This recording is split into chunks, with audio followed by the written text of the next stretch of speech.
I need you pregnant within 6 months, or your father dies screaming.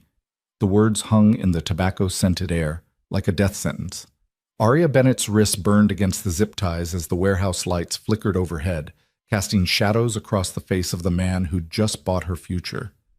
Lucien Moretti, 57, silver-haired, and carved from violence, didn't blink as he made his offer. 1 year, 1 child, 1 impossible choice. But here's the thing about cages. Sometimes the lock is on the inside. This is the story of how a 26-year-old art curator became the wife of Chicago's most feared king, and how a contract written in blood became something neither of them could walk away from. If you want to see how far this story travels, hit that like button and drop a comment with your city below. Now let's go back to the beginning, to the night everything changed. The first mistake Aria Bennett made that night was answering her door at 3 a.m. The second was thinking she had a choice. She'd been dreaming, one of those weightless, formless dreams that evaporate the moment consciousness creeps back in, when the pounding started. Not a knock. A demand. The kind of sound that said, "We're coming in whether you open this or not." Aria's apartment in Lincoln Park wasn't much. A 4th-floor walk-up with temperamental heating and a landlord who treated maintenance requests like optional suggestions. But it was hers. She'd scraped together the deposit working double shifts at the gallery, had painted the bedroom walls herself in a shade called museum linen that cost $43 a gallon. She'd built something here, something safe. The pounding came again, harder this time. She stumbled out of bed, her oversized university sweatshirt hanging off one shoulder, her dark hair a wild tangle around her face. Through the peephole, she saw 2 men in dark suits. Not police. Worse. "Aria Bennett." The taller one's voice was flat, professional. "Open the door. We're not here to hurt you." Yet her brain supplied helpfully. "I'm calling the police," she said, hating how her voice cracked on the last word. "Your father's debt was called in 3 hours ago. We're here on behalf of Mr. Moretti. You can come with us now, or we can come back with more convincing methods. Your choice." Her father. Of course it was her father. Aria's hand fell away from the deadbolt. Thomas Bennett, charming, reckless, perpetually optimistic Thomas Bennett, had a gift for 2 things: finding trouble and leaving his daughter to clean up the mess. She'd bailed him out before. Covered his rent when he gambled away his disability check. Paid off loan sharks who came sniffing around his studio apartment in Rogers Park. But this sounded different. "I don't have any money," she said through the door. "We're not here for money, Miss Bennett. We're here for you." The taller man produced a phone, tapped something on the screen, then held it up to the peephole. The video quality was grainy but clear enough. Her father tied to a chair in what looked like a basement, blood crusted around his nose, one eye swollen shut. A timestamp in the corner read 2:47, 16 minutes ago. "He's alive, Len," the man said. "How long he stays that way depends on how cooperative you are in the next 30 seconds. Aria's hands shook as she unlocked the deadbolt, the chain, the handle lock she'd installed herself after a break-in 2 floors down last spring. The door swung open, and the 2 men stepped inside like they owned the place. Maybe they did now. "Get dressed," the shorter one said. He had a scar that ran from his left ear to his collar, and eyes that had stopped registering human suffering somewhere around his first felony. "Something nice. You're meeting the boss. I'm not going anywhere until you tell me what this is about." The taller one, she mentally labeled him almost polite, gestured toward her bedroom. "Your father borrowed $2.1 million from Mr. Moretti's organization over the last 18 months. He was supposed to flip a warehouse property in Pilsen, turn it into loft conversions, make everyone rich. Instead, he gambled away the construction loan, forged inspection documents, and disappeared for 3 weeks. The property's been condemned. Mr. Moretti is displeased. $2.1 million. The number didn't feel real. It was too big, too abstract, like hearing about casualties in a distant war. Her father had never handled anything larger than a 5-figure poker debt. How had he can't pay that back, Aria whispered. "No," Almost Polite agreed. "He can't. But Mr. Moretti is a reasonable man. He's offering an alternative arrangement." "What kind of arrangement?" The scarred one smiled for the first time. It didn't reach his eyes. "The kind you discuss in person. Now get dressed, Miss Bennett. We're on a schedule." They drove in silence through Chicago's sleeping streets, the city a blur of sodium lights and empty intersections. Arya sat in the back of a black Mercedes SUV, her hands clasped in her lap to hide their trembling. She'd thrown on the only thing in her closet that qualified as nice, a charcoal shift dress she'd worn to gallery openings, paired with ankle boots that had seen better days. No jewelry except the thin gold necklace her mother had left her, something to hold on to. Almost Polite drove. The scarred one sat beside her, close enough that she could smell his cologne, something expensive and vaguely threatening. Neither of them spoke. Outside, Chicago transformed from residential neighborhoods to industrial zones. The buildings growing more skeletal, more hostile. They pulled into a warehouse district near the river, the kind of place where gentrification hadn't bothered to knock yet. Graffiti-tagged walls, broken streetlights, loading docks that probably moved more than furniture after dark. The SUV stopped in front of a corrugated metal building with no identifying marks. Just a number spray-painted on the door, 47. "Out," Scarface said. Arya's legs felt like water as she stepped onto the cracked pavement. The March wind cut through her dress, and she wrapped her arms around herself. Almost Polite led her to a side entrance, produced a keycard, and the door clicked open. Inside was nothing like she expected. The warehouse had been converted into something between a fortress and a gentleman's club. Exposed brick walls, reclaimed wood floors, industrial lighting fixtures that probably cost more than her annual salary, leather furniture arranged around a stone fireplace, a bar that looked like it had been salvaged from a Prohibition-era speakeasy. And everywhere, the sense of watching eyes, even though the vast space appeared empty. "Wait here," Almost Polite said, gesturing to one of the leather chairs. Arya didn't sit. She stood in the middle of the room, her heart hammering, her mind racing through scenarios. Ransom? Coercion? They'd said alternative arrangement, which could mean anything from indentured servitude to...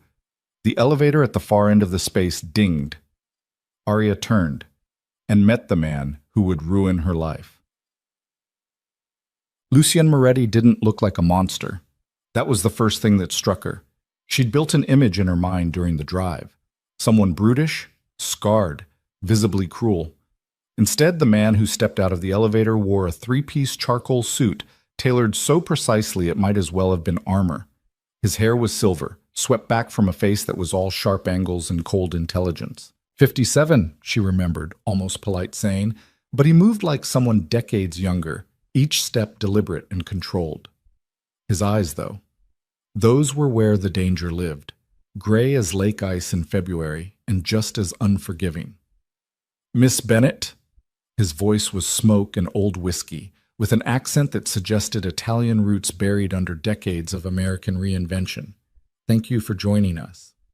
As if I had a choice, she thought, but didn't say. "Where's my father?" Lucian crossed to the bar, poured 2 fingers of something amber into a crystal glass. He didn't offer her one. "Your father is alive and, considering his recent behavior, in better condition than he deserves. Would you like to see him?" "I want to know what you want from me." He smiled. It was the kind of smile that probably made most people tell him everything he wanted to hear. "Direct. I appreciate that. Most people waste my time with pleading or threats. You've done neither." "I'm sure you'll give me a reason to plead soon enough." His smile widened. "Perhaps. Come. Walk with me." It wasn't a request. Arya followed him toward the elevator, her boots clicking against the wood floor. Up close, she could see the details the distance had hidden, the thin scar along his jaw, the way his left hand bore faint burns along the knuckles, the silver cufflinks engraved with a family crest she didn't recognize. The elevator opened directly into what could only be described as an office built for intimidation. Floor-to-ceiling windows overlooked the river, the city's skyline a glittering sprawl beyond. The desk was mahogany, probably antique, probably worth more than everything Arya owned combined. Behind it hung a painting, Caravaggio.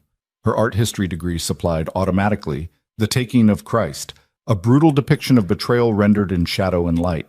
"Do you know what I do, Miss Bennett?" Lucien settled into the leather chair behind his desk, gesturing for her to sit opposite. She remained standing. "You hurt people who owe you money. I maintain order in a chaotic world. Your father signed contracts, made promises, took money that wasn't his to lose.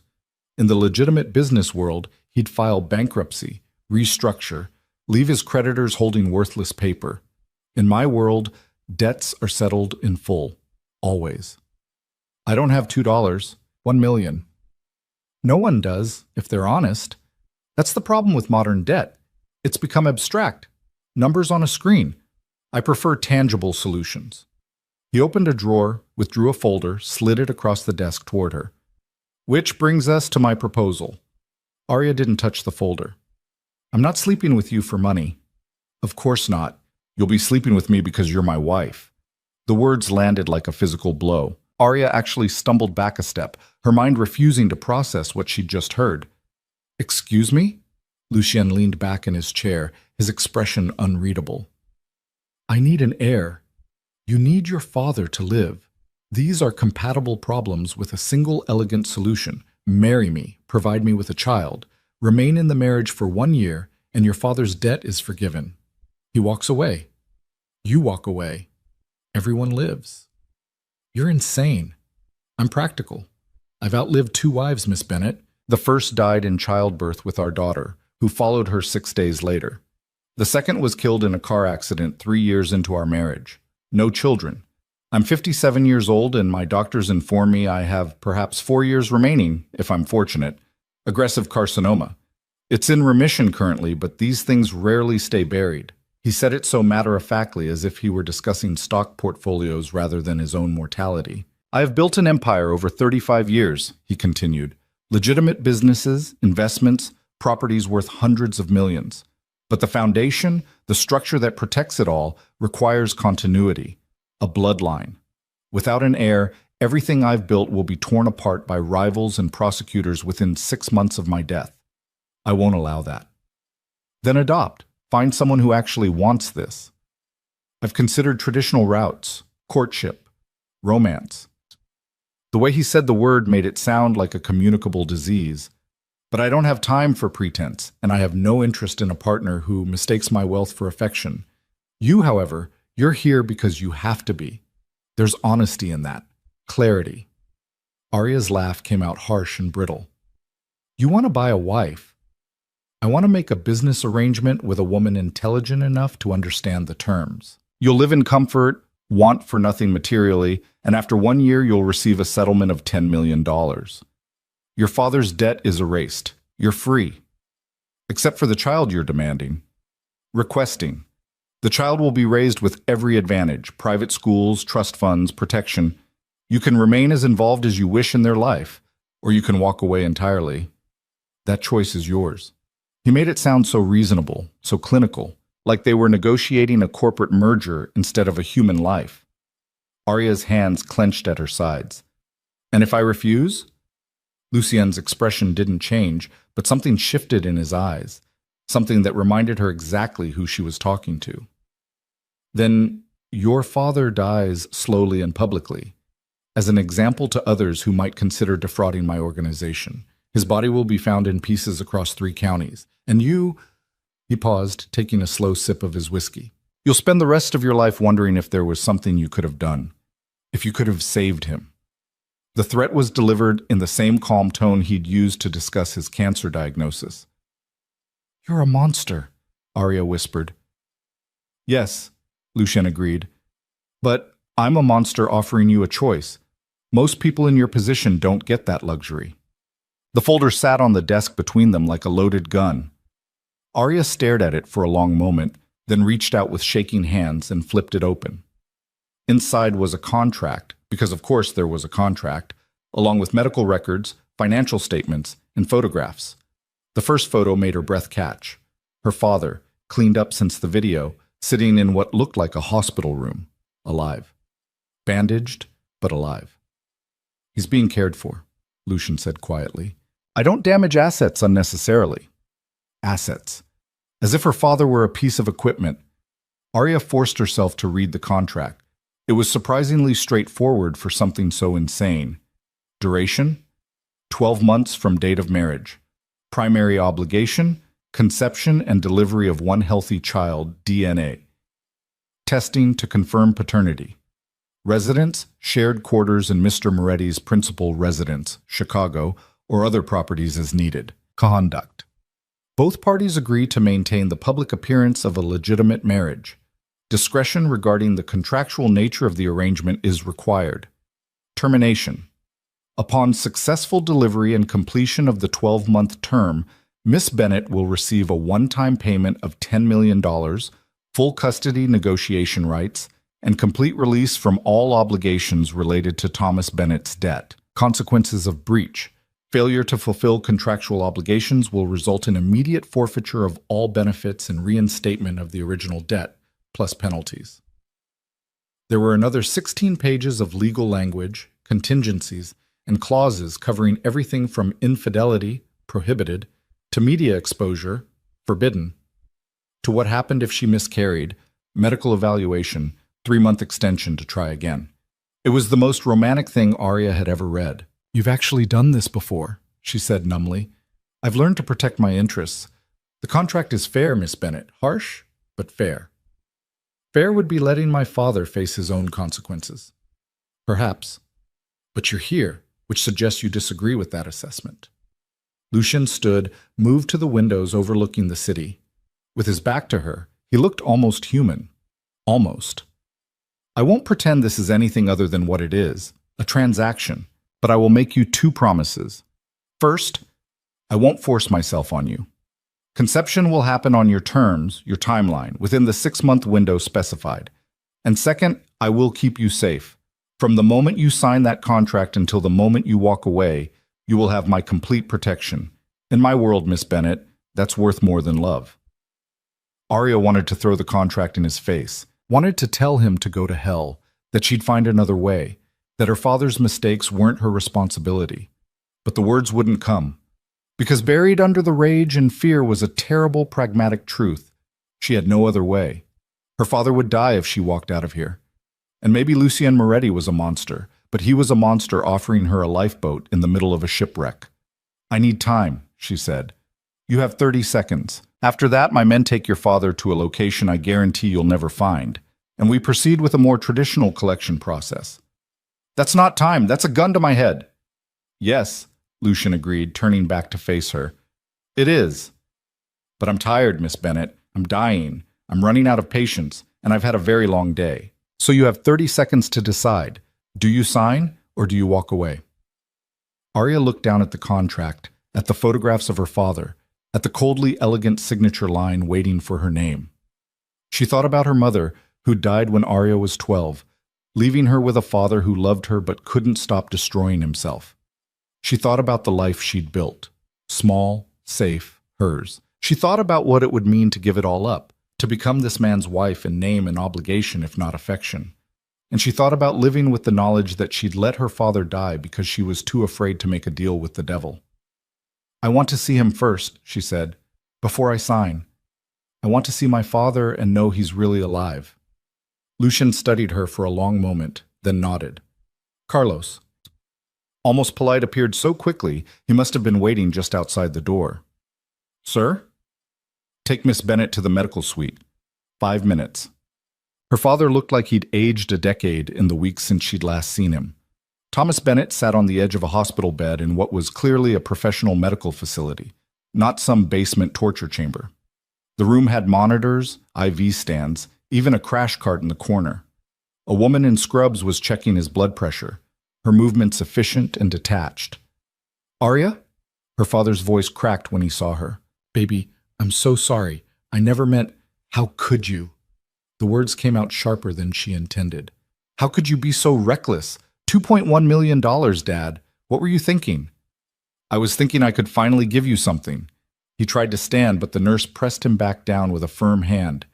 "That property was supposed to be our future. I was going to turn it around, make real money for once, and you could quit that gallery job and focus on your painting like you always wanted.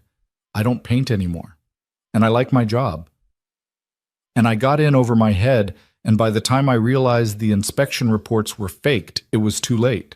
Moretti's people came for me, and I thought—" He swallowed hard. "I thought I was dead.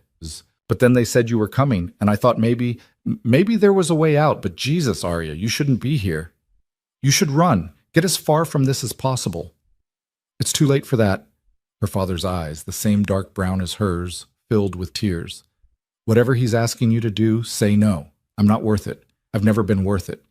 And there it was. The truth they'd both been dancing around for 14 years, since her mother's funeral, since the first time he'd gambled away the rent money, and Arya had covered for him at 16. He wasn't worth it. But he was all she had. I love you, Dad, Arya said quietly.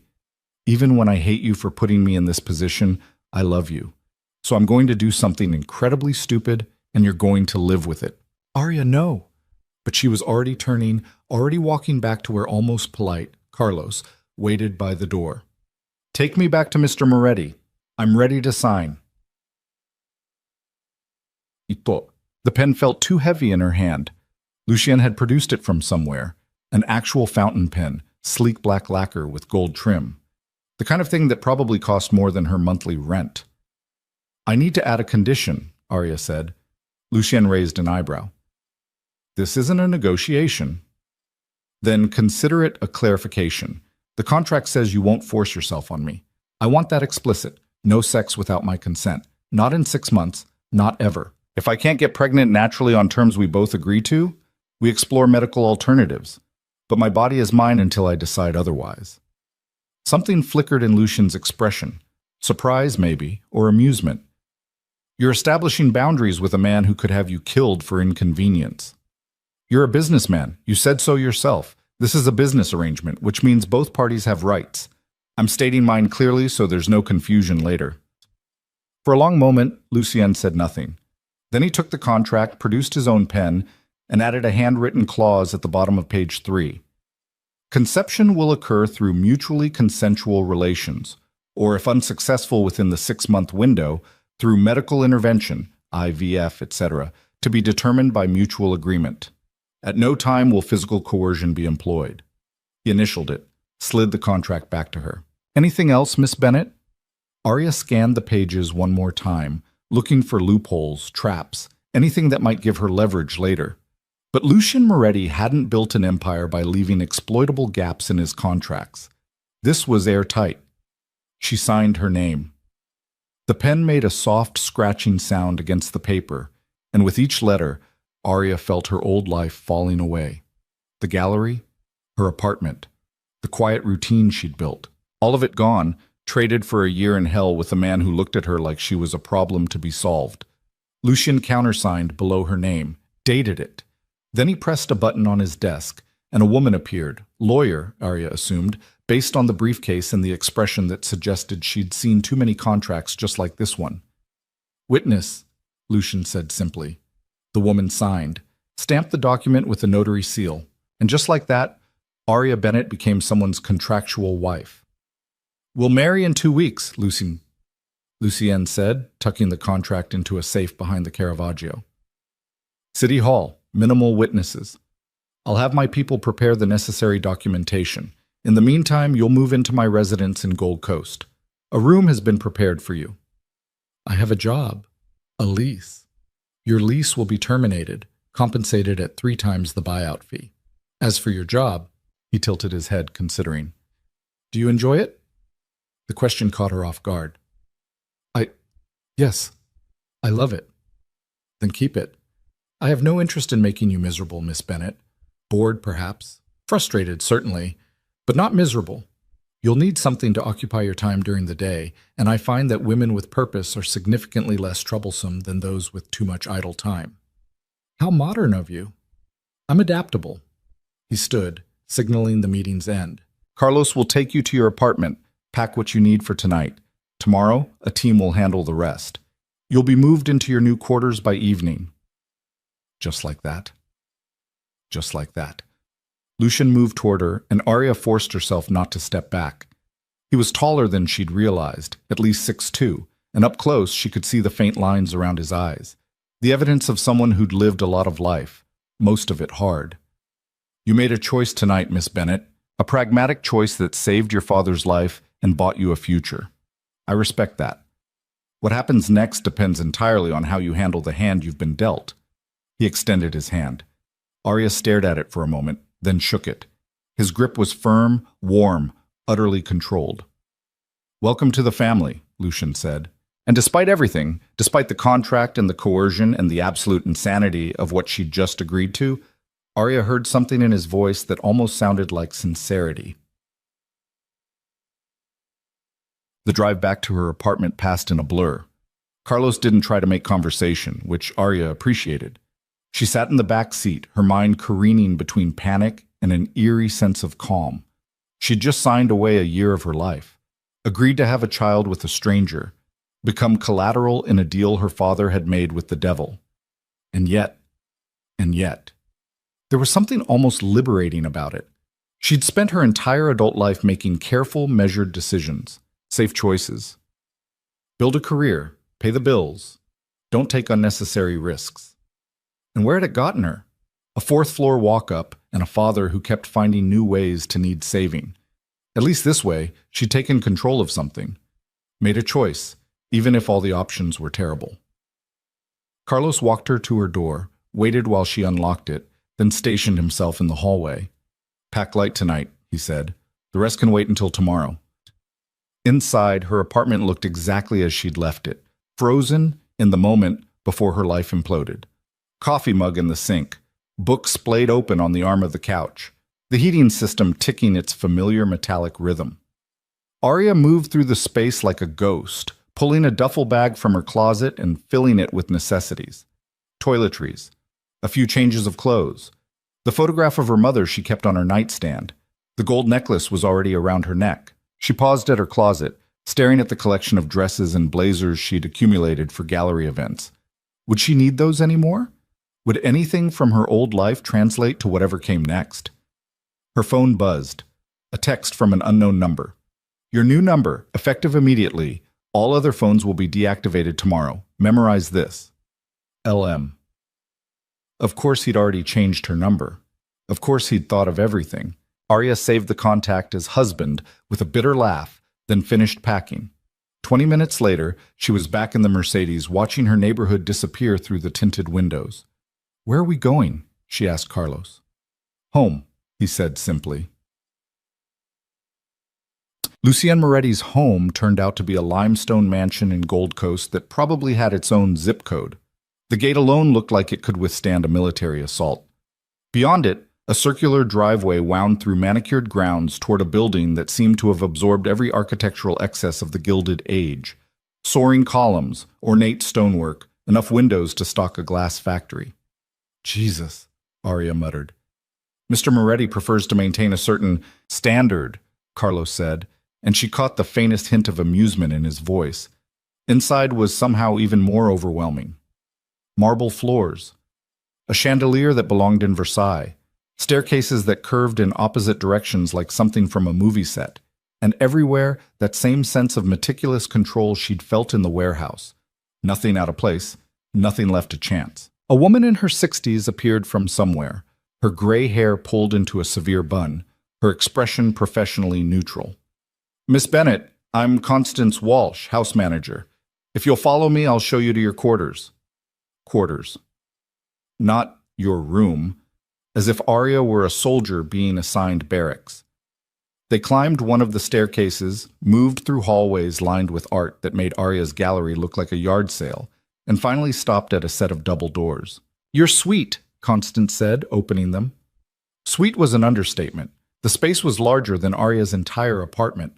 A sitting room with a fireplace, a bedroom with a four-poster bed that looked like it had hosted minor royalty, an ensuite bathroom with a tub big enough to swim in, walk-in closet, private balcony overlooking the grounds.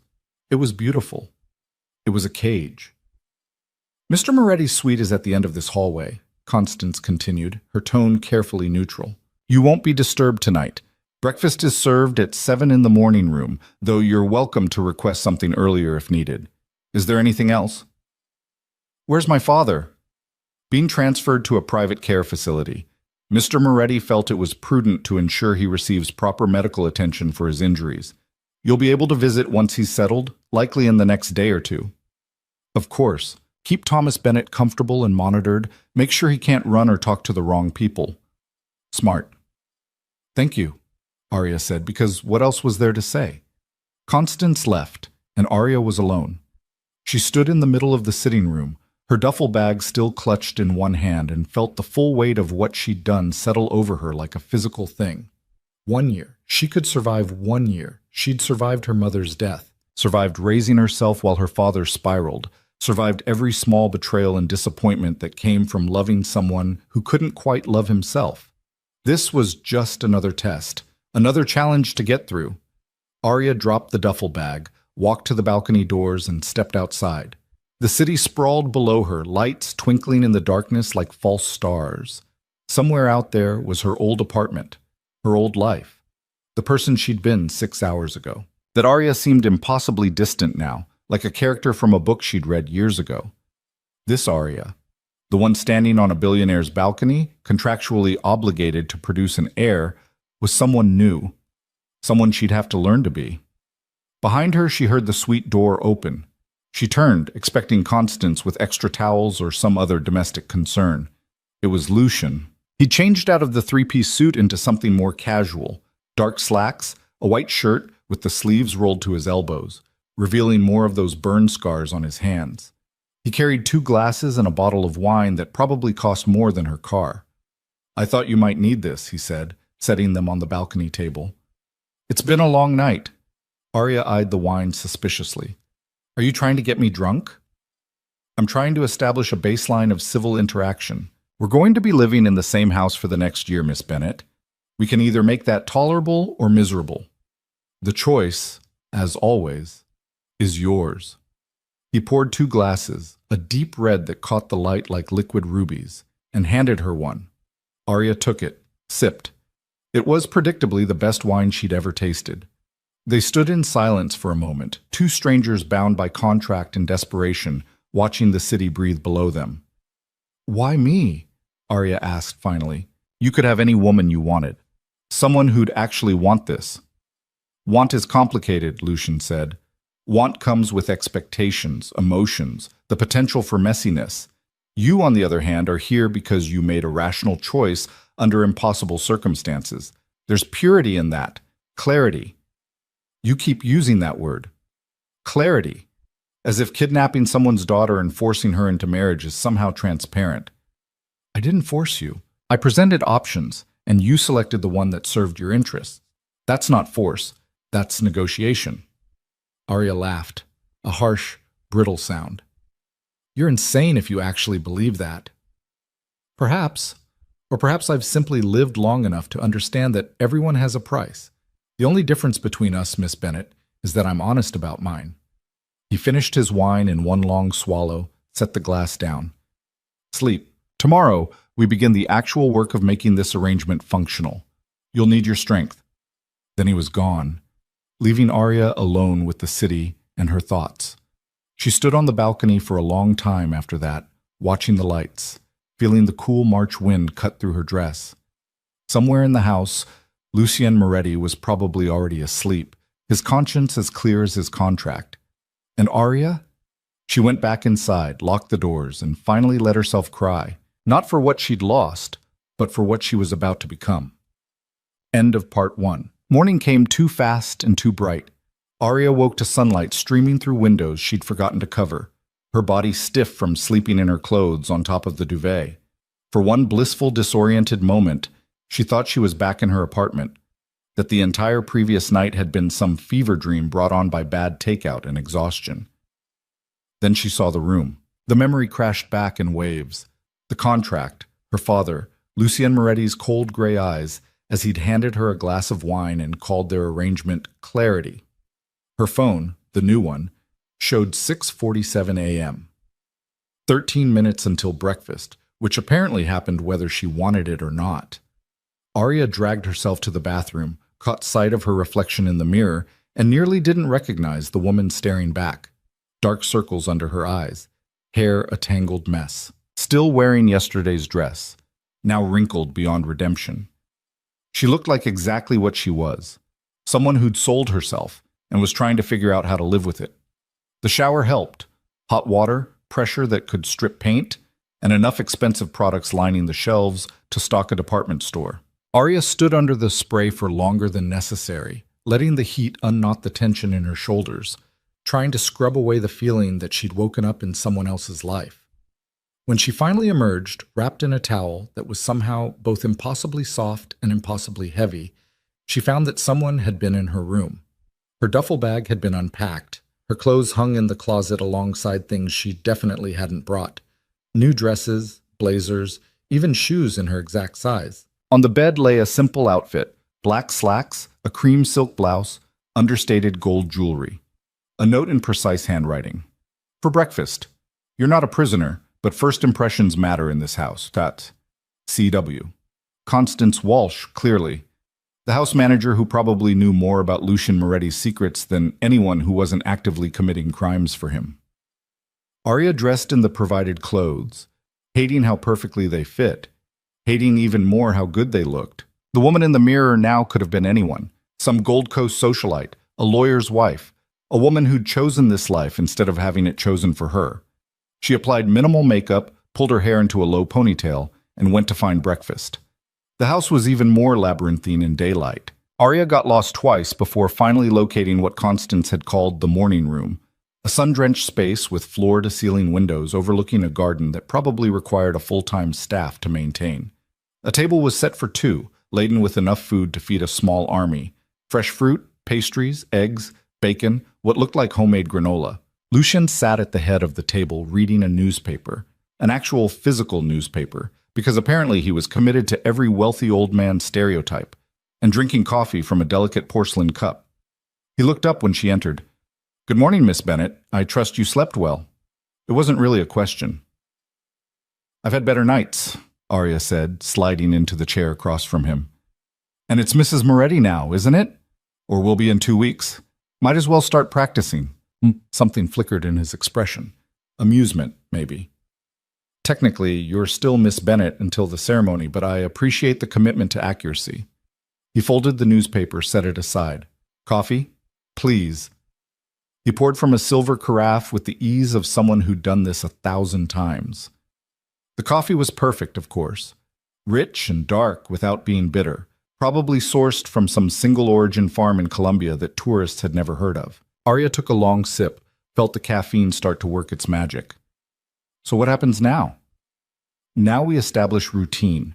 You'll keep your position at the gallery. I've already had my lawyers contact your employer to negotiate a more flexible schedule.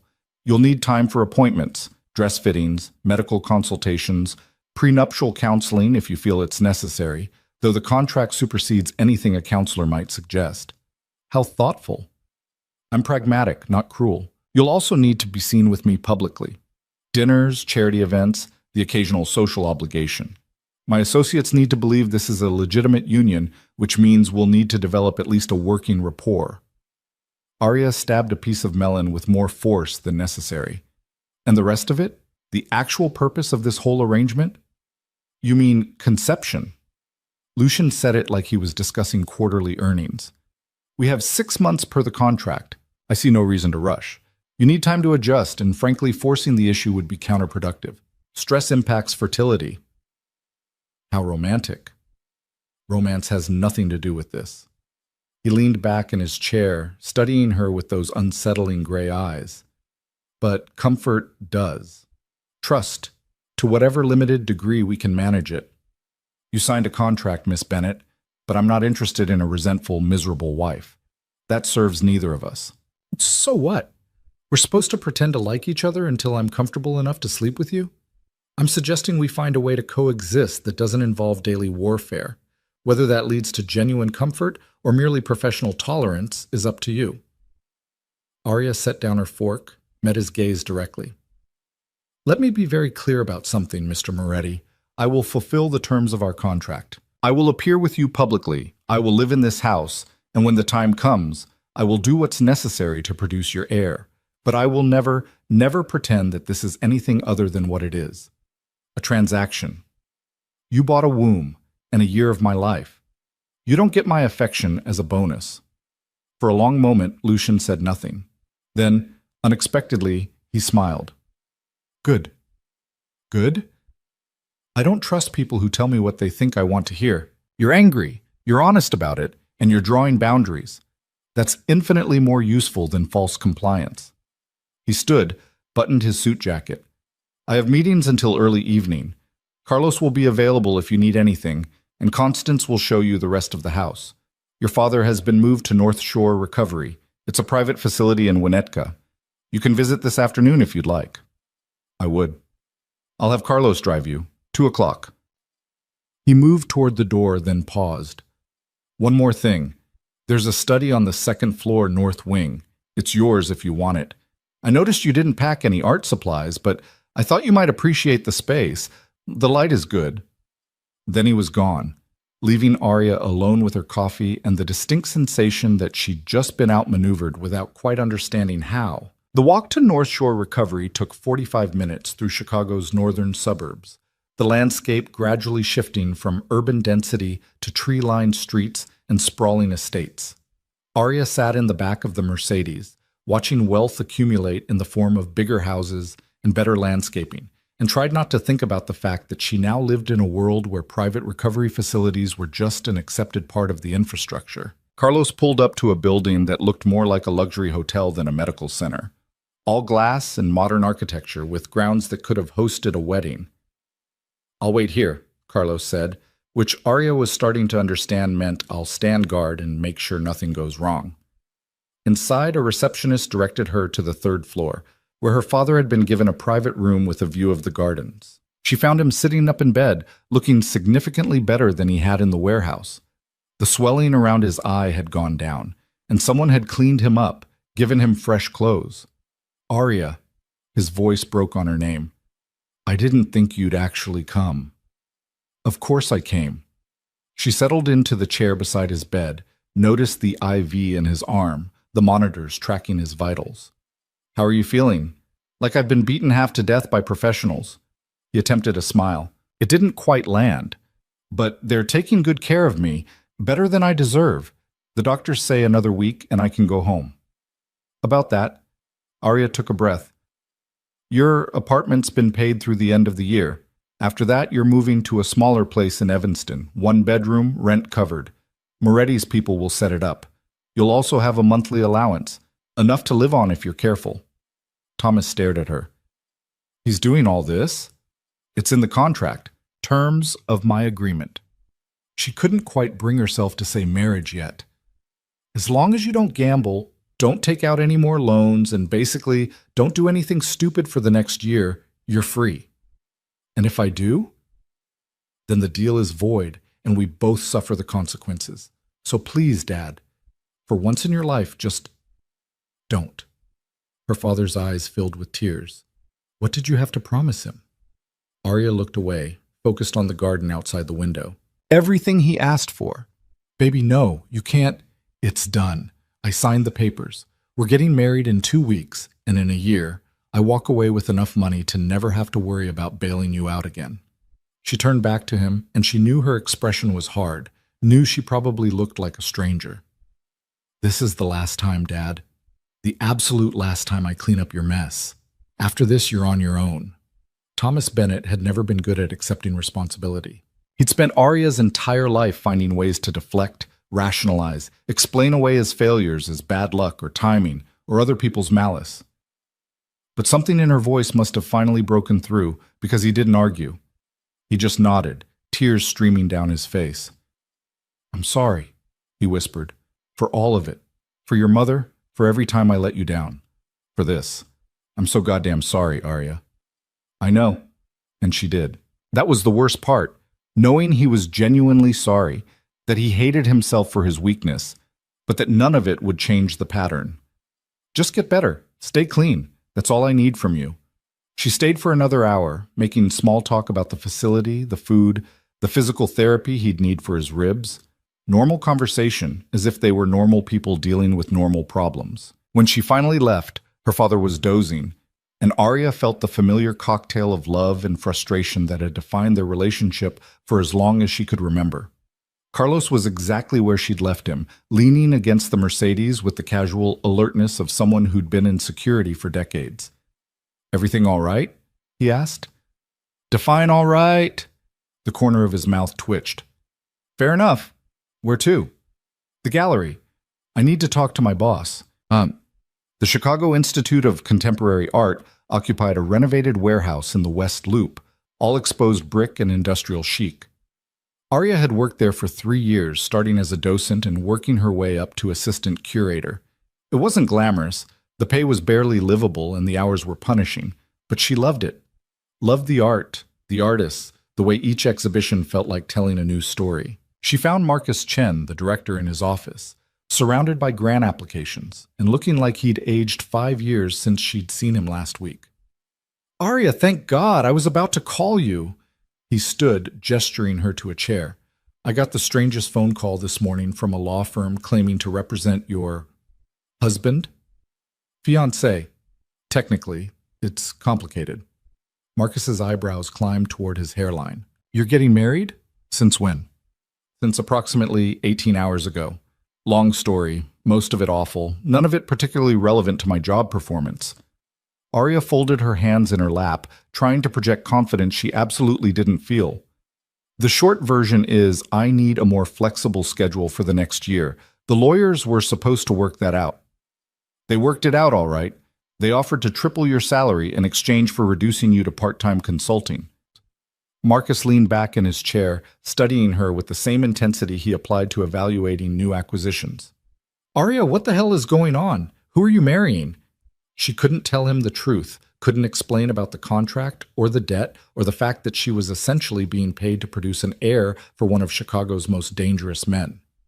So she went with the only lie that made any sense. "His name is Lucian Moretti. He's older, very private, very wealthy. We met through mutual connections. It happened fast." "Moretti?" Marcus's expression shifted, something between recognition and concern. "Lucien Moretti? The real estate developer?" "Among other things, yes. Real estate was probably the most legitimate of Luciesen's various enterprises, the part he could discuss at dinner parties without making people nervous." "That's him."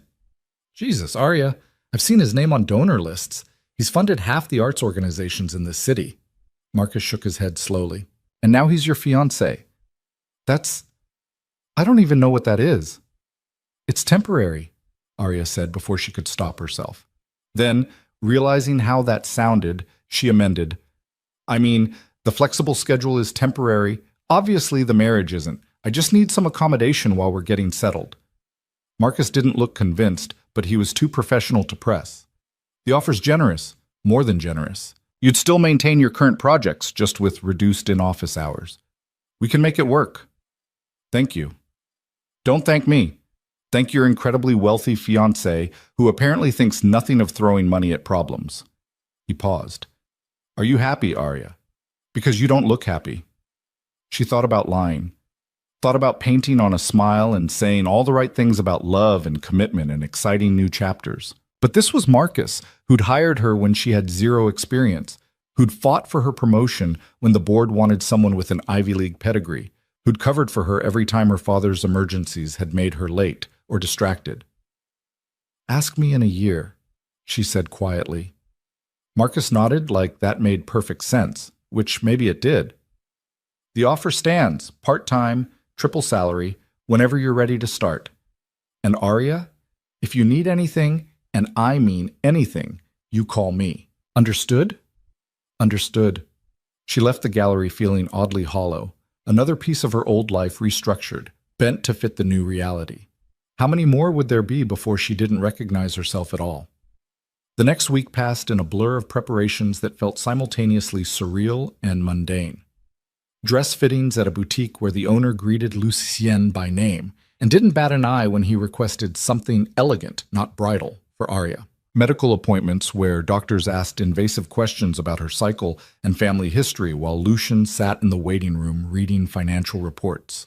Dinners where he taught her the names and faces of his various business associates, describing each one with clinical precision. Lorenzo handles waste management, very loyal but stupid. Don't trust anything he says about art. Margaret runs the property development arm, brilliant, ruthless, probably plotting to take over the whole operation if I die before securing succession. Always that casual mention of his mortality, as if he were discussing the weather. They fell into a routine without quite meaning to, Breakfast together in the morning room where Lucien would read his newspaper and Arya would sketch in a notebook she'd found in the study he'd given her. The space was everything he'd promised. North-facing windows, good light, a desk that had probably cost more than her car. She'd started drawing again despite herself, her hands remembering the muscle memory of charcoal on paper. Evenings were stranger. Sometimes Lucien had meetings that kept him out until late. Other times, he'd appear in the library where Arya had taken to reading, pour them both drinks, and they'd talk. Not about the contract or the baby or anything consequential, just talk. About art, politics, books they'd read. He was better educated than she'd expected, with opinions on everything from Rothko to the Cubs' pitching rotation. "You played baseball?" Arya asked one night, genuinely surprised. "In another life. Before I understood that violence was more profitable when organized." He swirled his whiskey, watching the amber liquid catch the light. "I was good. Could have gone somewhere with it, maybe. But my father had other plans." "Your father was in this business, too." "My father was this business. Built it from nothing, immigrated from Sicily with $10 and a willingness to do things other people wouldn't. He taught me everything important: loyalty, strategy, how to read people. Also how to break fingers without leaving permanent damage, but that's a different skill set." Arya set down her book. "Do you miss him?" "Every day. And I hated him every day he was alive." Lucien met her eyes. "That's the thing about family, Miss Bennet. Love and resentment aren't mutually exclusive. You can feel both simultaneously, and neither cancels out the other." She thought about her father, about the complicated tangle of emotions that came with loving someone who kept hurting you. "Yeah, I'm starting to understand that." "Good. You'll need that understanding in the coming months." It was the closest he'd come to acknowledging what was waiting for them at the end of this strange honeymoon period, the actual consummation of their arrangement. The wedding itself was exactly as promised: brief, bureaucratic, emotionally sterile. They met at City Hall on a Thursday afternoon. Arya wore the dress from the boutique, a simple sheath in champagne silk that somehow made her look older, more sophisticated, like someone who'd chosen this. Lucien wore charcoal again because apparently that was his signature color. Two witnesses, Carlos and Constance, both looking like this was just another Thursday. The officiant was a woman in her 40s who'd clearly performed hundreds of these ceremonies and had long since stopped investing emotional energy in them. She ran through the standard vows with the enthusiasm of someone reading a grocery list. "Do you, Lucien Moretti, take Arya Bennet to be your lawfully wedded wife?" "I do." "And do you, Arya Bennet, take Lucien Moretti to be your lawfully wedded husband?" Arya looked at the man beside her. At 57, he was 31 years older than her, a stranger bound to her by contract and desperation. In a year, she'd walk away with $10 million and a child she hadn't planned for. In 4 years, if his doctors were right, he'd be dead. This was insane. This was necessary. This was her life now. "I do," she said. The officiant pronounced them married. Lucien slid a ring onto her finger, white gold, single diamond, tasteful and expensive. He'd had it sized perfectly without asking her measurements. Of course he had. They signed the marriage certificate. Carlos and Constance witnessed. And just like that, Arya Bennet became Arya Moretti. "You can kiss the bride," the officiant said, already reaching for the next couple's paperwork. Lucien turned to her, and for the first time since they'd met, Arya saw something like uncertainty in his expression.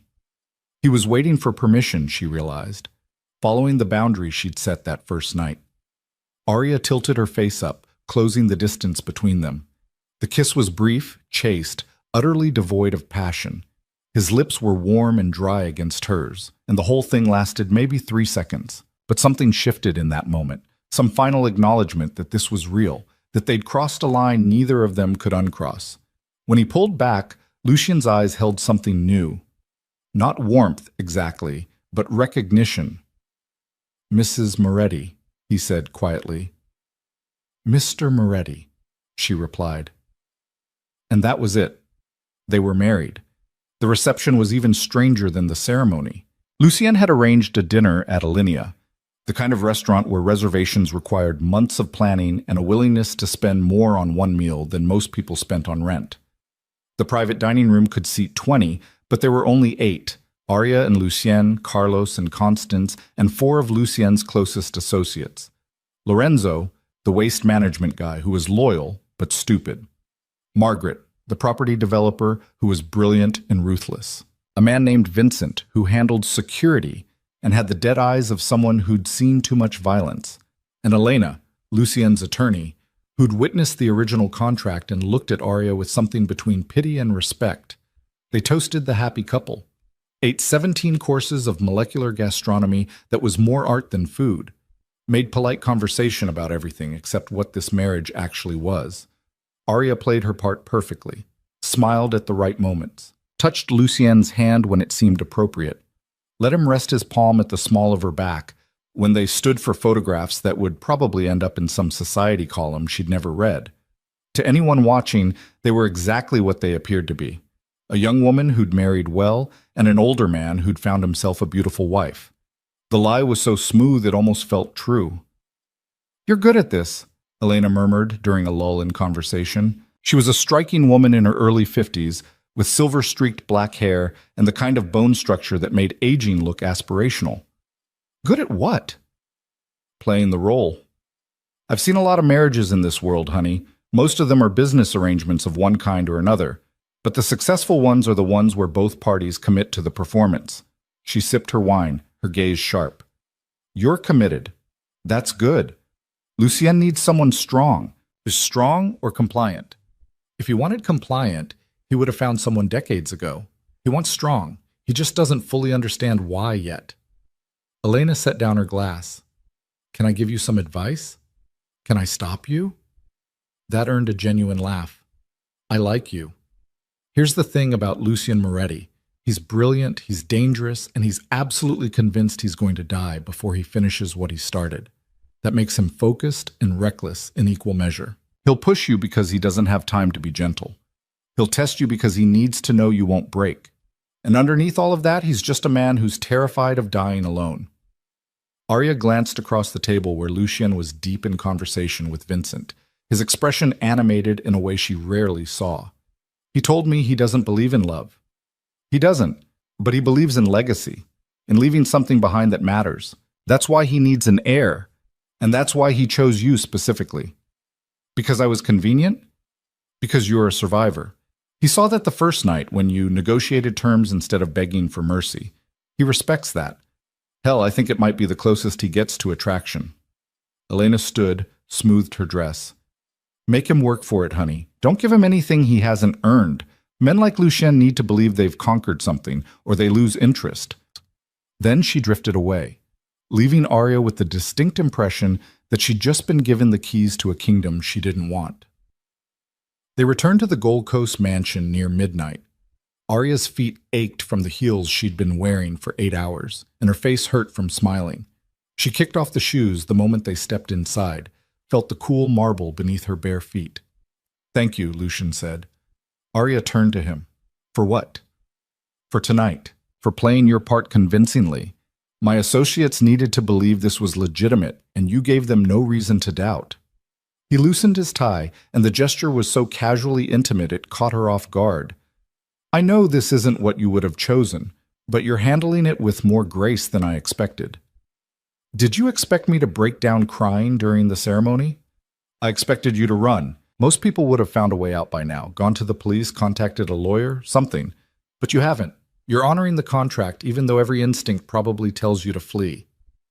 Arya thought about that, about all the moments over the past week when she could have run, could have found someone to help her escape this arrangement. She'd had opportunities. Marcus would have helped. There were organizations that handled domestic situations, even complicated ones like this. But she hadn't run. Not because she was afraid, though fear was certainly part of it, but because some stubborn part of her refused to let this situation defeat her. Lucien Moretti had bought her time and her body, but he hadn't bought her surrender, and she was damned if she was going to give him the satisfaction of seeing her quit. "I don't run from things," she said finally. "I face them, I survive them, and I come out stronger. That's what I'm doing here." Something shifted in Lucien's expression, respect maybe, or recognition. "Then we're more alike than I initially thought." "Don't mistake survival for similarity. We're nothing alike." Aren't we? We're both doing whatever it takes to protect what matters to us. You're here for your father. I'm building a legacy for a child who doesn't exist yet. Different motivations, same fundamental drive. The difference is I didn't put anyone in this position. You did. True. He moved closer, and Arya forced herself not to step back. But that doesn't change the reality we're both living in now. We're married, Mrs. Moretti. For better or worse, and I suspect we'll see plenty of both. We're bound together. The question is what we make of it. He was close enough now that she could smell his cologne, see the fine lines around his eyes. Close enough that if this were a real marriage, this would be the moment for a kiss, for hands sliding around waists, for all the intimate gestures that came with being newlyweds. But it wasn't a real marriage. "Good night, Lucien," Arya said, stepping back deliberately. For a moment she thought he might push, might close the distance again, might test the boundaries she'd drawn. But he didn't. He just nodded, that slight smile playing at the corners of his mouth. "Good night, Arya. Sleep well." She climbed the stairs to her suite, locked the door even though she knew the lock was mostly symbolic, and finally let herself breathe. One day down, 364 to go. The next morning, Arya woke to find an envelope slipped under her door. Inside was a key and a note in Lucian's precise handwriting. "The garage. 3rd bay. Consider it a wedding gift. L." She dressed quickly, descended to the garage where Lucian kept his collection of vehicles that probably cost more than most people's houses. The 3rd bay held a midnight blue Audi sedan, new, elegant, completely impractical for Chicago winters, but beautiful nonetheless. Carlos appeared from somewhere, because apparently he was always nearby. "Mr. Moretti thought you might appreciate your own transportation. The car's registered in your name, insurance handled, everything legal." Arya ran her hand along the hood, feeling the cool metal beneath her palm. A cage, yes, but a very pretty cage with excellent German engineering. "He's good at this," she said, making the cage comfortable. Carlos's expression didn't change. "Mr. Moretti believes in taking care of his investments." "Is that what I am? An investment?" "You're his wife. That makes you family. And in this world, Mrs. Moretti, family is the only thing that matters." He handed her the keys. "Drive safe. The city's more dangerous than it looks." She spent the afternoon driving aimlessly through Chicago, learning the car's rhythms, reclaiming some small piece of autonomy. When she finally returned to the mansion, the sun was setting and Lucien was waiting in the library. "Do you like it?" he asked without preamble. "It's a beautiful cage." "Everything's a cage if you think about it hard enough. At least this one has heated seats." He gestured to the chair across from him. "Sit. We need to discuss next steps." Arya settled into the leather chair, tucking her legs beneath her. "What next steps?" "You've been here almost 2 weeks. You've seen the house, met my key associates, established a routine. Now we need to address the actual purpose of this arrangement." He said it so clinically, as if they were discussing a business merger rather than creating a human life. "I'm not pushing for immediate action, but we should establish a timeline, parameters, how this is going to work." "You mean sex?" "I mean conception. Sex is simply the mechanism." Arya laughed. She couldn't help it. "You're possibly the least romantic person I've ever met." "Romance is a luxury neither of us can afford. I need an heir within the next 6 months. You need to fulfill your contractual obligations. Those are facts. How we get from here to there is what we're negotiating." "You can't negotiate consent, Lucien." "I'm not trying to. I'm trying to establish a framework where consent becomes possible, where you're comfortable enough, trust me enough, or at least hate me little enough to make a rational choice." He leaned forward. "I told you I wouldn't force you. I meant it. But I also won't wait forever. So I'm asking, what would it take? What do you need from me to make this bearable?" The question caught her off guard. She'd expected demands, pressure, the kind of coercion that came wrapped in civility. Instead, he was asking her to define the terms of her own surrender. "Honesty," she said finally. "If we're going to do this, if I'm going to let you that close, I need to know who you really are, not the businessman or the dying king building a legacy. The actual person underneath all of that." Lucien studied her for a long moment. "That's a dangerous request, Mrs. Moretti. You might not like what you find." I already don't like you. At least if I understand you, I'll know what I'm dealing with. Fair enough. He stood, moved to the bar, poured 2 glasses of whiskey, handed her one. What do you want to know? Everything. Start at the beginning. And to her surprise, he did. Lucy Sciamoretti's story began the way most American crime dynasties did, with an immigrant who refused to starve. My father arrived in New York in 1949, Lucien said, settling deeper into his chair with the whiskey cradled in his palm. 23 years old, spoke maybe 50 words of English, had family connections in Sicily that meant exactly nothing in Brooklyn. He worked the docks for 3 years, saved every penny, and learned the most important lesson of his life. Legitimate work keeps you poor. Arya sipped her own whiskey, the burn coating her throat as she listened. Outside the library windows, Chicago glittered in the darkness, oblivious to the confessions happening in this room. By 1955, he'd moved into collections. Small-time stuff at first, enforcing debts for neighborhood bookies, making sure the numbers runners paid their percentages. He was good at it, not because he enjoyed violence, but because he understood mathematics. Pain is just another form of interest, and my father always collected in full. That's a disturbing way to describe assault. It's an honest way to describe the business model. Lucien's expression didn't change. He moved to Chicago in '58, brought my mother with him.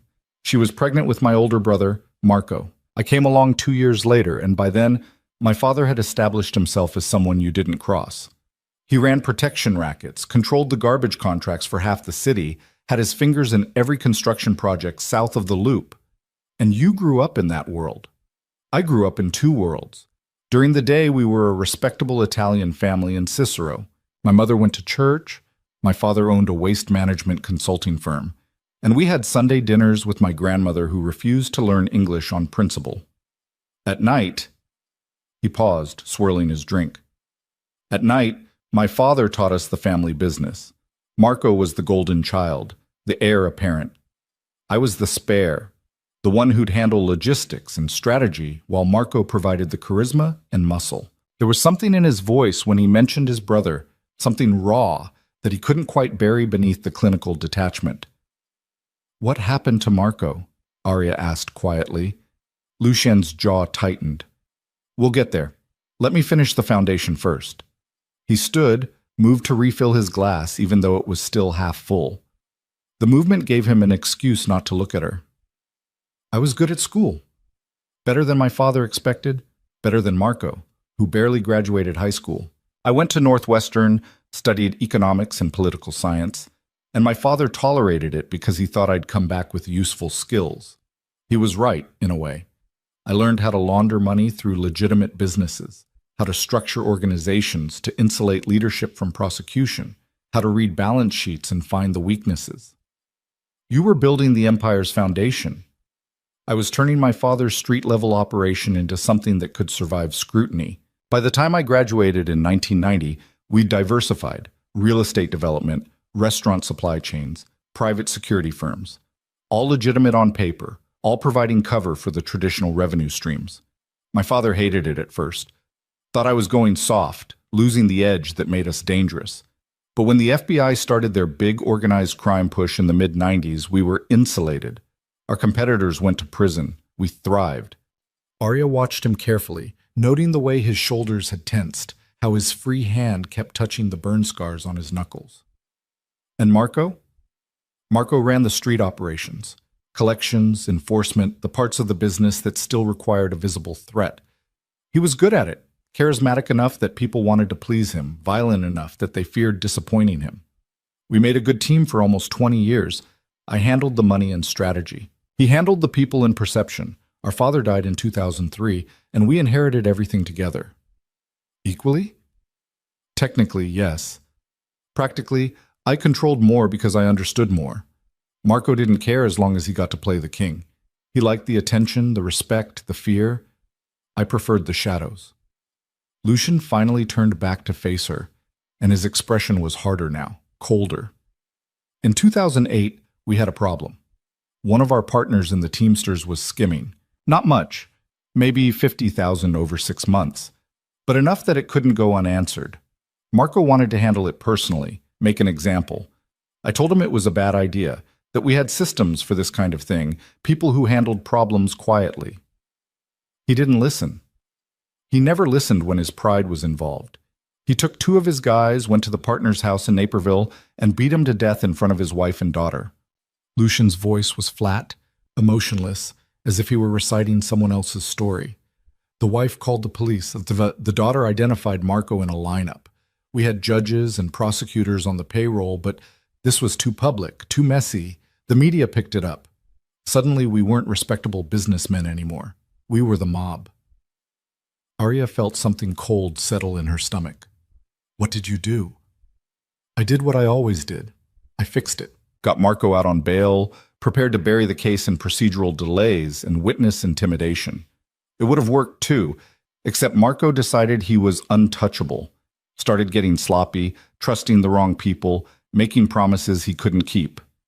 And someone took advantage. His own lieutenant, a man named Sal Benedito, who'd worked for our family for 15 years. Sal went to the FBI, offered testimony in exchange for immunity. But he needed leverage first, needed something that would force the Bureau to take him seriously. Lucian's hand tightened around his glass, the knuckles going white. He knew the one thing Marco loved more than himself was his son, my nephew, Paolo. 8 years old, loved baseball, collected comic books, thought his father was a hero. The room seemed to contract around them, the air growing heavier. Sal took him, Lucian continued, his voice eerily calm. Grabbed him from school, held him for 3 days while he negotiated his deal with the FBI. They promised him witness protection, a new identity, the works. All he had to do was deliver Marco Moretti on a platter, but first he had to make sure Marco couldn't retaliate. Arya's hand went to her mouth. She knew where this was going, could feel the inevitability of it like a physical weight. They found Paolo in a drainage ditch near Gary, Indiana. He'd been dead for at least 24 hours. Single gunshot to the back of the head, execution style, clean, professional, the kind of thing that sent a message. This is what happens when you trust the wrong people. My God, Arya whispered. God had nothing to do with it. This was pure human calculation. Sal eliminated the leverage Marco might have used to find him, traumatized my brother into recklessness, and delivered himself to the FBI as a star witness all in one move. It was brilliant, really. Brutal, unforgivable, but brilliant. Lucien finally sat back down, and for the first time since she'd met him, Arya saw actual emotion crack through his controlled exterior. Not grief, that had probably been buried years ago, but something darker, something that looked like rage preserved in ice. Marco fell apart, started drinking, stopped showing up to meetings, made threats against anyone he thought might have been involved. The organization was hemorrhaging money and credibility. Our lawyers were terrified he'd do something that would expose everyone. And Sal was out there somewhere, protected by federal marshals, probably laughing at what he'd done. What did Marco want to do? He wanted war, wanted to burn everything down, expose every corrupt cop and judge we'd ever paid, blow up the whole system in a murder-suicide that would destroy decades of work our father had built. Lucienne met her eyes. I couldn't let that happen. The silence stretched between them, loaded with implications Arya didn't want to examine too closely. You killed him, she said finally. Not a question. I saved the organization, saved hundreds of families who depended on the businesses we controlled, saved myself from going down with him. His voice was completely steady. Marco had become a liability, an unstable, grief-stricken liability who was going to get us all killed or imprisoned. So I did what had to be done. How? The word came out barely above a whisper. Does it matter? He's dead, the organization survived, and I've been running things alone for the past 16 years. That's the relevant outcome. But Arya pressed. If you want honesty between us, then be honest. How did you kill your own brother? Lucien studied her for a long moment, as if weighing how much truth she could handle. Then he leaned back, closed his eyes briefly, and when he opened them again, there was something almost like resignation there. Carbon monoxide. His car, his garage, late at night when he was too drunk to know what was happening. I made sure he fell asleep in the driver's seat, closed the garage door, and waited outside until it was finished. Then I called it in as a suicide, grieving father who couldn't live with his son's death. The autopsy confirmed high blood alcohol, the scene supported the narrative, and everyone was too relieved to ask hard questions. Everyone except you. I don't have the luxury of doubt. I made a choice, I executed it, and I've lived with the consequences for 16 years. That's who I am, Arya. A man who killed his own brother because it was pragmatic. A man who can compartmentalize grief and guilt and keep moving forward because stopping means everything falls apart. Arya felt like she was seeing him clearly for the first time. Not the controlled businessman or the dying king, but the actual person underneath. Someone who'd been forged in violence and loss and impossible choices, who'd carved out his own survival at a cost most people couldn't imagine. "Do you regret it?" she asked. "Every single day, and I'd do it again tomorrow if I had to." He finished his whiskey in one swallow. "That's the thing about this life, Mrs. Moretti. Regret is just another luxury you can't afford. You make the hard choice, you live with it, and you don't let it stop you from making the next one." "And Sal? What happened to him?" A smile ghosted across Lucian's face. Brief, cold, utterly devoid of warmth. "Witness protection is good, but it's not perfect.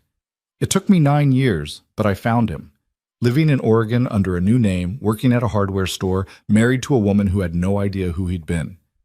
I could have killed him. Should have, probably, for what he did to Paolo. But you didn't. I did something worse. I destroyed his new life piece by piece. Anonymous tips to his employer about his past. Letters to his wife detailing exactly who she'd married. Constant reminders that I knew where he was, that I could reach him any time I wanted. He lived in terror for 3 years before he finally put a gun in his mouth and pulled the trigger." Lucien's expression was completely neutral. Sometimes the cruelest thing you can do to someone isn't killing them, it's letting them live with what they've done. Arya felt sick, not just from the story, but from the casual way he told it, as if he were describing a successful business strategy rather than years of calculated psychological torture. "You're a monster," she said. Not angry, just stating a fact. "Yes, I warned you about that." He stood, moved to pour himself another drink. "But I'm a monster who keeps his word. I told you I'd be honest, and I have been. This is who you married, Arya. This is the man whose child you've agreed to carry. A man who's killed, who's destroyed lives, who's built an empire on other people's suffering and doesn't lose sleep over it. How can you live with yourself? The same way you're living with your choice to be here. I focus on what matters, legacy, continuity, making sure that when I die, something of value remains. Paolo's death, Marco's death, all the other deaths I've been responsible for, they can't be undone. But I can make sure they meant something, that the organization they died for, or died because of, survives and thrives and provides for the people who depend on it." He was rationalizing, Arya knew, building elaborate structures of justification around actions that were fundamentally indefensible. But she also heard something else in his voice. Exhaustion. Beneath all the control and calculation, Lucien Moretti was tired. Tired of the wait, tired of the choices, tired of being the man who always had to do the terrible thing because no one else would. "Why are you telling me all this?" she asked. "You could have kept it hidden. Let me believe you were just a businessman who bent some rules. Why give me ammunition?" "Because you asked for honesty, and I don't believe in building on false foundations. If we're going to do this, really do this, you need to know exactly who I am, what I'm capable of, what I've done." He moved closer, and Arya forced herself to hold her ground. "And because I need you to understand that when I promise to protect you and our child, I mean it absolutely. I will do anything, anything, to keep you safe. The same ruthlessness I used against my brother, I will use for you. That's the deal." That's supposed to make me feel better? It's supposed to make you feel secure. I won't let anyone hurt you, Arya. Not my enemies, not random chance, not even yourself. You're under my protection now, and I don't fail at protecting what's mine. The possessiveness in that last word should have frightened her. Maybe it did, a little, but there was also something oddly comforting about it. The knowledge that this man, for all his monstrousness, had never failed to deliver on a promise. "I need time to process this," Arya said finally. "Take all the time you need. But understand that time is the one resource we're both running out of. My doctors gave me 4 years if I'm lucky. The contract gives us 6 months for conception. The world doesn't stop moving because we need to feel comfortable." He was right, and she hated that he was right. I'm going to bed, she announced, setting down her glass with more force than necessary. Thank you for the honesty, even if I wish I could unhear most of it. Arya. His voice stopped her at the door. I know I'm asking the impossible, asking you to see past the monster to the man, to trust someone who's proven he can't be trusted, to give yourself to someone who's taken everything from you. But I'm asking anyway. Because despite everything, despite the contract and the coercion and all of it, I think you're the only person in my life who might actually understand. Understand what? What it's like to make impossible choices and live with them. What it's like to love someone who keeps destroying themselves and having to save them anyway. What it's like to be strong when every instinct says to break. He paused.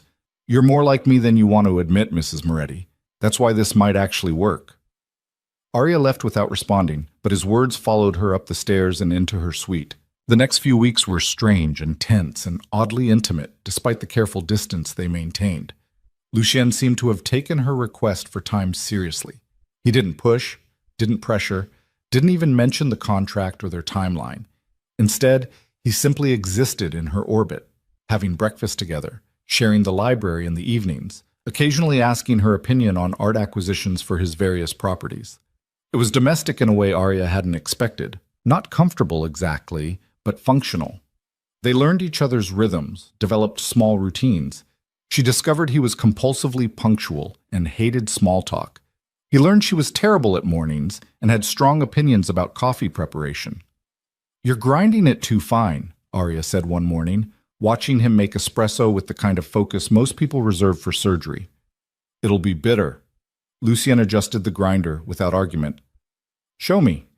And she did, her hands moving automatically through the motions her mother had taught her years ago.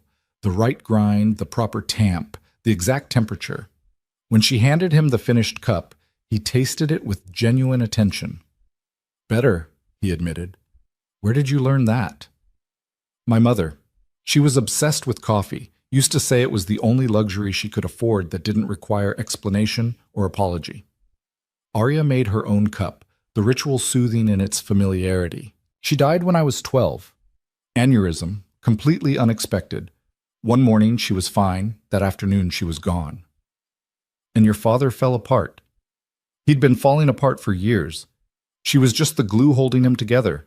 After she died, there was nothing to stop the spiral. Arya sipped her coffee, let the warmth spread through her. I learned to take care of myself early, learned that the only person you can really rely on is you. Lucien was quiet for a moment. Is that why you're handling this so well? Because you've been alone for so long that one more impossible situation is just Tuesday? Maybe. Or maybe I'm just good at pretending I'm fine until I actually am. She met his eyes. You do the same thing. The control, the compartmentalization, it's just another form of survival. Shared trauma bonding. How romantic. Despite herself, Arya laughed. We should put that on our anniversary cards. The ease of the moment surprised them both. For just a second, they weren't captor and captive, monster and victim, businessman and transaction. They were just two damaged people who understood each other in a way that was probably unhealthy but undeniably real. Then Lucien's phone rang, shattering the moment. He answered with his usual clipped efficiency. Moretti. His expression shifted as he listened, going from neutral to dangerously cold in the space of a breath. When? Who was there?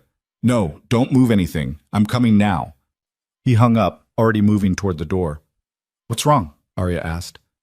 One of my properties was hit last night. Warehouse in Bridgeport, 20 million in inventory gone. 2 of my men in the hospital. He was pulling on his jacket, his movement sharp with controlled fury. This was coordinated, professional. Someone's making a move. On you? On everything I've built. Stay here. Carlos will be outside if you need anything. Don't leave the house until I get back. Lucien. But he was already gone, the front door closing behind him with decisive finality. Arya stood in the kitchen, her coffee growing cold in her hands, and felt the first real stirrings of fear since she'd signed the contract. Because Lucien Moretti being in danger meant she was in danger. Their fates were bound now, for better or worse. And if someone was coming for him, they were coming for her too. She spent the day trying to distract herself. Went to the study, attempted to sketch, ended up just staring at blank paper. Called Marcus at the gallery, made small talk about an upcoming exhibition, hung up feeling more disconnected than ever. By evening, when Lucian still hadn't returned, Arya was pacing the library like a caged animal. Carlos appeared in the doorway, his expression carefully neutral. "Mrs. Moretti." "Mr. Moretti called. He'll be late tonight, possibly early morning. He asked me to make sure you ate dinner." "I'm not hungry." He was quite specific about the eating dinner part. Arya wanted to argue, wanted to throw something, wanted to scream that she wasn't some delicate flower who needed managing. But Carlos was just following orders, and taking out her frustration on him would accomplish nothing. "Fine. Tell Constance I'll eat in my room." She picked at the meal when it arrived. Some kind of chicken with vegetables that probably tasted amazing but might as well have been cardboard for all she noticed. Her mind kept circling back to Lucien's expression when he'd gotten that call.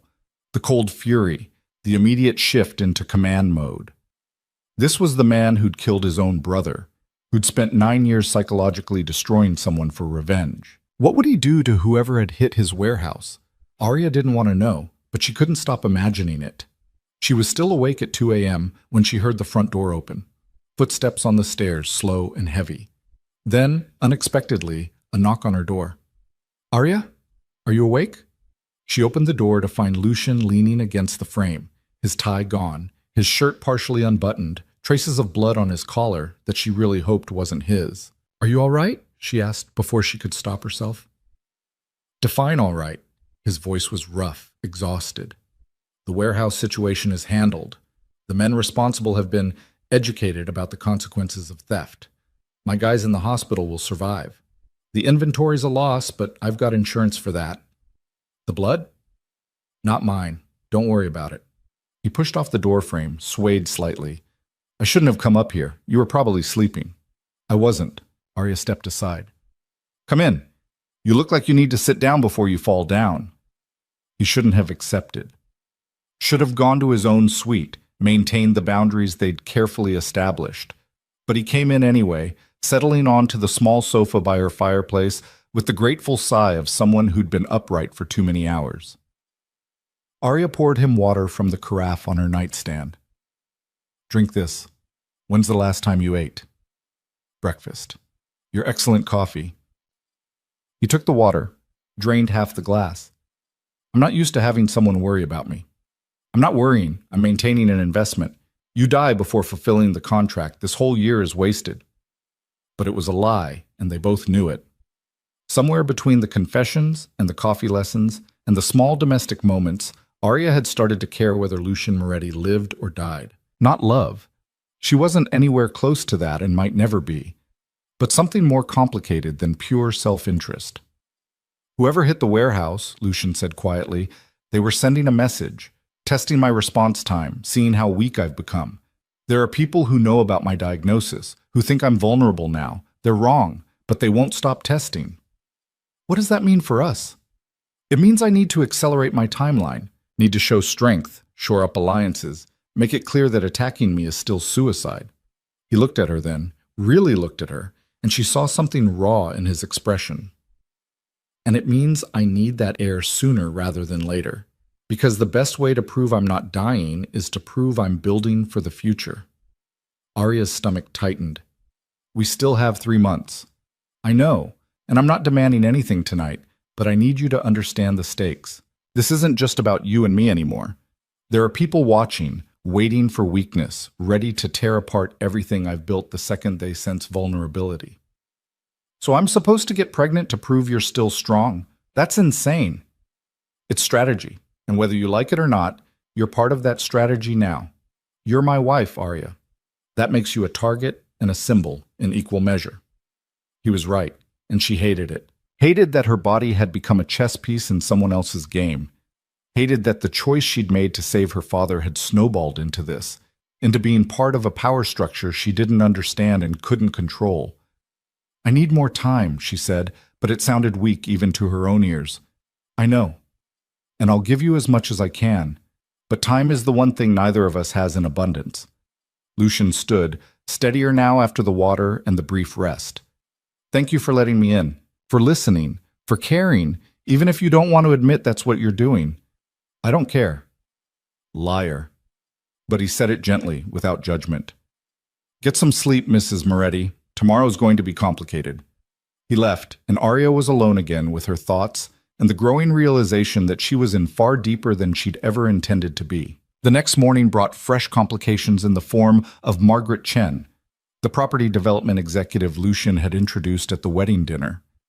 Arya found her in the breakfast room with Lucian. The two of them bent over spreadsheets and architectural drawings like generals planning an invasion. Ah, Arya, perfect timing. Lucian gestured her to join them. Margaret's been developing a new property in River North, high-end residential, commercial space on the ground floors. I'd like your opinion on the common areas. My opinion? You're a curator. You understand how people interact with space, what makes an environment feel welcoming versus sterile. Margaret's designs are functionally sound but aesthetically corporate. Margaret didn't even look offended. He's right. I can build a structure that won't fall down, but making it beautiful? That's not my gift. Arya studied the renderings, her trained eye picking out the problems immediately. The lighting was harsh, the color palette cold, the furniture arrangements meant for photographs rather than actual human use. This feels like a hotel lobby, not a place where people actually live, she said. You need warmth, natural materials, varied lighting, spaces that invite lingering rather than just passage. For the next hour, she found herself sketching alternatives, suggesting artists whose work might complement the architecture, explaining the psychology of color and form. Margaret took notes with the focused intensity of someone who recognized expertise when she saw it, and Lucian watched with something that looked almost like pride. When Margaret finally left with a portfolio of Arya's suggestions and a promise to consult on future projects, Lucian turned to her with a slight smile. You're good at that. I'd forgotten. You actually have a career, actual skills beyond what I'm using you for. Thanks for noticing. I'm serious. Margaret doesn't listen to anyone except me, and she took every suggestion you made. That's rare. He paused. There's a gallery opening tomorrow night. Contemporary photography, some local artists mixed with international names. Would you like to go? Not as an obligation, just because you might actually enjoy it. It was the first time he'd suggested something that had nothing to do with the contract or appearances or strategy. Just a genuine offer based on her interests. With you? Arya asked. With me? Yes. Unless you'd prefer to go alone, which I can arrange. She thought about it. About spending an evening in a space she loved, surrounded by art instead of anxiety, and about what it meant that she didn't immediately hate the idea of Lucian being there with her. Together, she said finally. But if you try to buy something just to impress me, I'm leaving. Noted. No impressive purchases, completely restrained billionaire behavior only. Despite everything, Arya smiled. The gallery was exactly what she needed. White walls, dramatic lighting, photographs that ranged from breathtaking to deliberately unsettling. Lucian stayed close, but not suffocating, letting her move through the space at her own pace while he fielded calls and texts from people who apparently couldn't function without his input for more than 2 hours. They were standing in front of a massive print, Chicago at night, shot from above, the city's grid glowing like a circuit board, when a voice behind them made Arya freeze. Well, Lucian Moretti, I heard you'd gotten married, but I had to see it to believe it. Arya turned to find a man in his early 40s, expensive suit, expensive watch, expensive everything. His smile was sharp enough to cut glass. Dominic. Lucian's voice was carefully neutral. I didn't know you were interested in photography. I'm interested in a lot of things, including who exactly captured the heart of Chicago's most eligible widower. Dominic's gaze slid to Arya, assessing and dismissive in the same glance. You must be the new Mrs. Moretti. I'm Dominic Caruso. My family has business relationships with Lucian's organization. The way he said it made it clear that business relationships meant something far less cordial than the words implied. Arya, she said, not offering her hand. Charming, and so young. Tell me, how did you two meet? I'm dying to hear the story. We're not here to provide entertainment, Dominic. Lucian's hand settled at the small of Arya's back, a gesture of possession and protection. If you'll excuse us, actually, I'm glad I ran into you. Saves me a phone call. Dominic's smile never wavered. I heard about the incident at your Bridgeport warehouse. Terrible business. My condolences on the loss. The loss was minimal. The people responsible have been dealt with. I'm sure they have. You've always been so thorough about sending messages. Dominic pulled out his phone, tapped something, then showed Lucien the screen. But here's the thing about messages. Sometimes they get misinterpreted. Arya couldn't see what was on the phone, but she saw Lucien's expression harden into something dangerous. Where did you get this? Lucien's voice was deadly quiet. Oh, you know how it is. Information circulates. People talk. And when they talk, they start wondering things. Like whether the great Lucien Moretti is as strong as he used to be. Whether maybe it's time for new leadership, new alliances. Dominic pocketed his phone. Just thought you should know what people are saying, as a courtesy, between old friends. We've never been friends. No, but we could be. Or we could be something else. The choice, as always, is yours. Dominic nodded to Arya. Lovely to meet you, Mrs. Moretti. Enjoy the art. He disappeared into the crowd, leaving a tension in his wake that made Arya's skin crawl. What was that about? She asked quietly. That was a declaration of war. Lucien's hand tightened briefly on her back, then released. Come on, we're leaving. But we just got here. Now, Arya. The drive home was silent and tense. Lucien made 3 phone calls, each one shorter and more clipped than the last. Carlos drove with the kind of focused alertness that suggested he was prepared for trouble. Back at the mansion, Lucien went straight to his office and closed the door. Arya stood in the foyer, unsure whether to follow or give him space. The decision was made for her when the office door opened and Lucien called out, Arya, I need you to see something. She found him behind his desk, laptop open, his expression grim. What Dominic showed me, he said without preamble, was surveillance footage from the warehouse hit.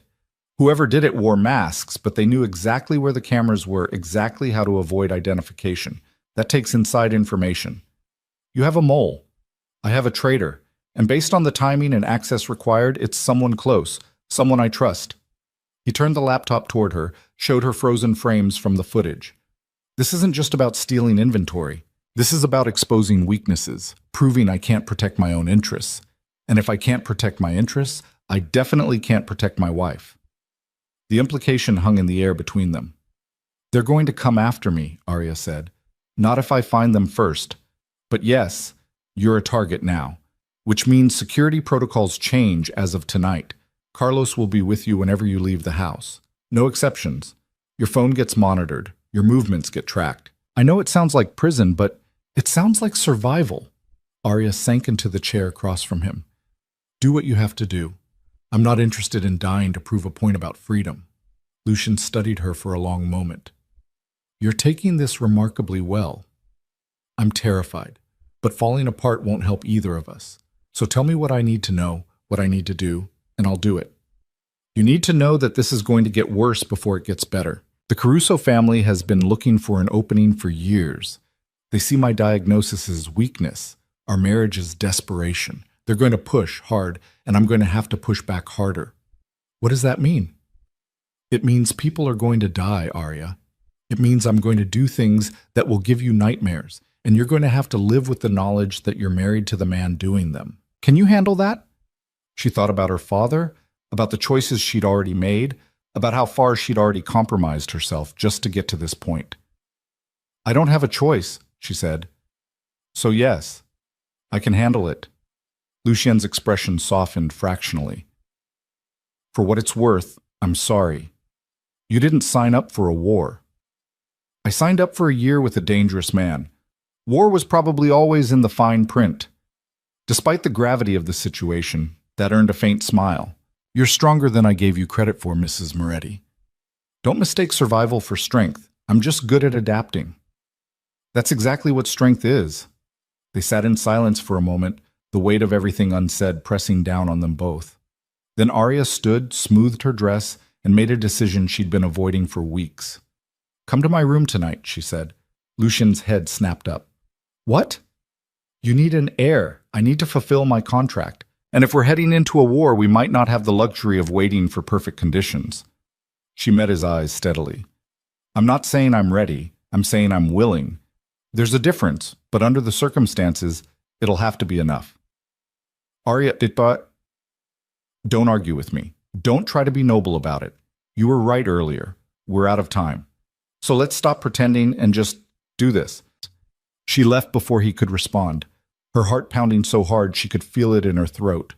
Back in her suite, she paced, second-guessed, nearly called down to tell him she'd changed her mind a dozen times. But when the knock came on her door 2 hours later, she opened it. Lucien stood in the hallway, still dressed, looking uncertain for the first time since she'd met him. "Are you sure?"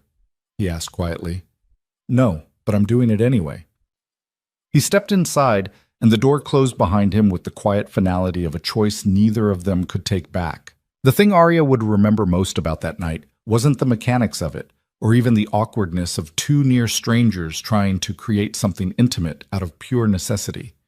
It was the surprising gentleness in Lucien's hands as he touched her face, the way he'd asked, "Are you all right?" 3 separate times, and the fact that when it was over, he didn't immediately leave. They lay in the darkness of her room, the city lights filtering through the curtains, neither quite sure what came next in a situation like this. "That was," Lucien started, then stopped. "Transactional," Arya supplied. "I was going to say not as terrible as it could have been, but your version works too." He shifted beside her, and she felt him hesitate before adding, "Thank you. I know that doesn't make this less complicated, but thank you." Arya stared at the ceiling, processing the surreal reality that she'd just slept with a man she barely knew, a man who'd essentially bought her, a man who'd confessed to fratricide and psychological torture and didn't lose sleep over it. And yet, somehow, it hadn't been the nightmare she'd anticipated. It had been careful, almost considerate, and infinitely stranger because of it. "You can go back to your room now," she said quietly. "We don't have to pretend this was anything more than what it was." "I know." But he didn't move. "Can I ask you something?" "Why tonight? You could have waited longer, made me work harder for it. Why give in now?" Arya turned her head to look at him, this man who was her husband-in-law and stranger in practice, whose profile in the dim light looked almost vulnerable. "Because I'm tired of feeling powerless. At least this way it was my choice. My timing. I took back some small piece of control in a situation where I have almost none." Lucien was quiet for a long moment. Then, "You're extraordinary. You know that?" "I'm surviving. There's a difference." "No, surviving is what most people do. They endure, they cope, they get through it. You're actively engaging, finding angles, refusing to be just a victim of circumstance. That's extraordinary." Despite herself, despite everything, Arya felt something warm unfurl in her chest. Not love, nothing even close, but recognition. He saw her in a way few people ever had, saw past the surface to the calculations and strategies she'd been deploying since she was 12 years old. "Go to sleep, Lucien," she said. "Tomorrow's going to be complicated enough without us overthinking tonight." He did leave then, pressing a brief kiss to her forehead that felt more intimate than everything that had preceded it. And Arya was alone again, her body strange and unfamiliar, her mind racing with implications she wasn't ready to examine.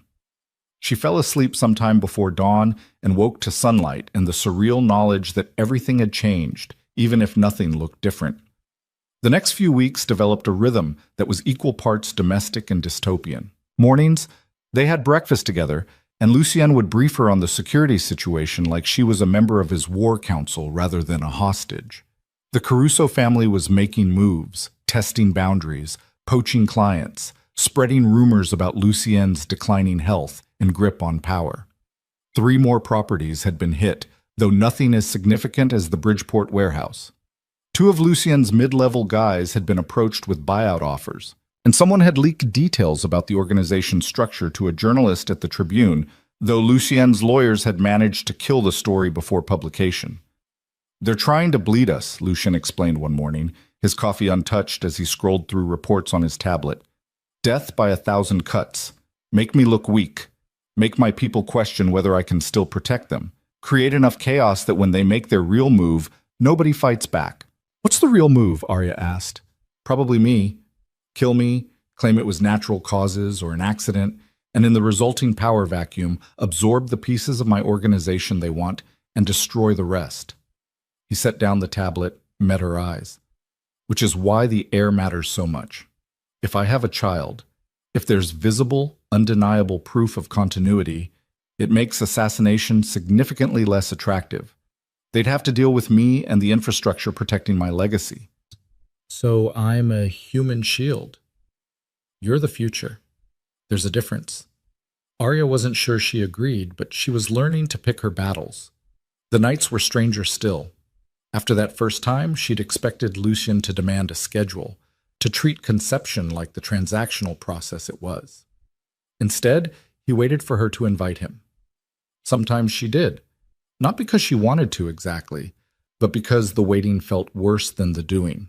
And sometimes she didn't, and he accepted it without complaint or pressure.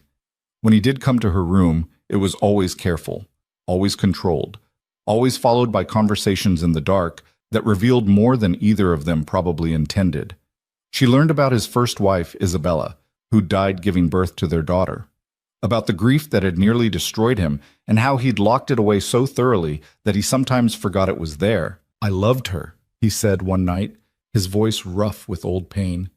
"Actually loved her, not this practical arrangement we have. And when she died, when they both died, I swore I'd never let myself care that much again. It's too destructive, too consuming. Better to keep everything transactional, manageable, under control." Is that why you chose this route? The contract? The clinical approach? Partly. And partly because I genuinely don't have time for courtship and romance. I'm dying, Arya. That's not metaphorical or dramatic, it's medical fact. Every day I waste on sentiment is a day I'm not securing the future. He turned to look at her in the darkness. Does that make me a monster or just realistic? Both, probably. You can be two things at once. Apparently I can be many things at once. Businessman, criminal, husband, dying man, monster, pragmatist. He paused. What are you? Beyond survivor and victim and all the easy labels. Arya thought about that. I don't know anymore. I used to know exactly who I was. Art curator, daughter, woman with a plan. Now I'm your wife, your incubator, a piece on someone else's chessboard. I'm becoming someone I don't recognize, and I'm not sure if that's adaptation or erosion. For what it's worth, I recognize you. You're still the woman who negotiated terms at gunpoint, who draws boundaries and enforces them, who turned a terrible situation into something you could live with. That person hasn't gone anywhere. It was meant to be comforting, she thought, but it just made her feel more lost. 6 weeks after that first night, Arya took a pregnancy test in the marble bathroom of her suite and watched 2 pink lines appear with a strange mix of relief and dread.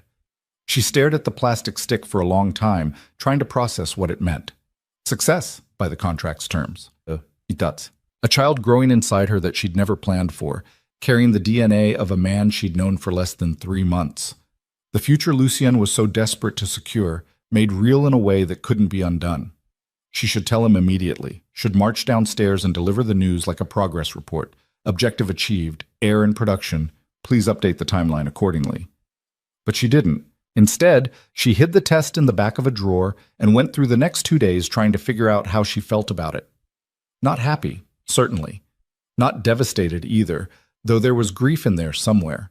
Grief for the life she wasn't going to have, the choices this closed off, the version of herself who'd imagined children coming from love rather than contract. Mostly, she felt numb, like she was watching someone else's life happen from a great distance. It was Constance who noticed first.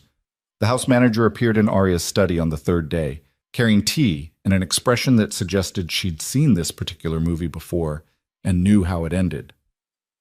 "Mrs. Moretti," she said, setting down the tea service with her usual efficiency, "I've taken the liberty of scheduling you an appointment with Dr. Chen for Friday morning. She's an excellent obstetrician, very discreet, and she handles all of Mr. Moretti's medical matters personally." Arya's hand froze halfway to the teacup. "I don't know what you're talking about." "Of course you don't." Constance's expression softened fractionally. "But when you're ready to know, Dr. Chen will be available. Friday at 9.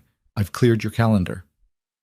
Then she left, and Arya was alone with the tea and the inescapable knowledge that nothing stayed secret in Lucian Moretti's house. She told him that night. They were in the library, Lucian working through contracts while Arya pretended to read. The silence had stretched comfortable and familiar when she finally set down her book and said, "I'm pregnant." Lucien's pen stopped moving.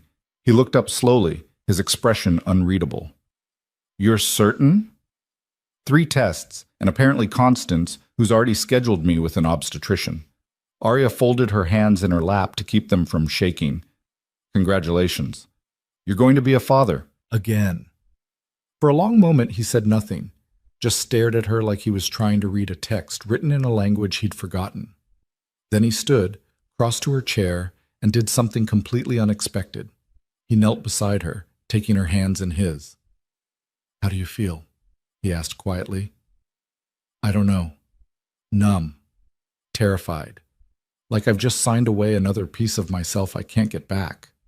She met his eyes. How do you feel? Relieved. Terrified.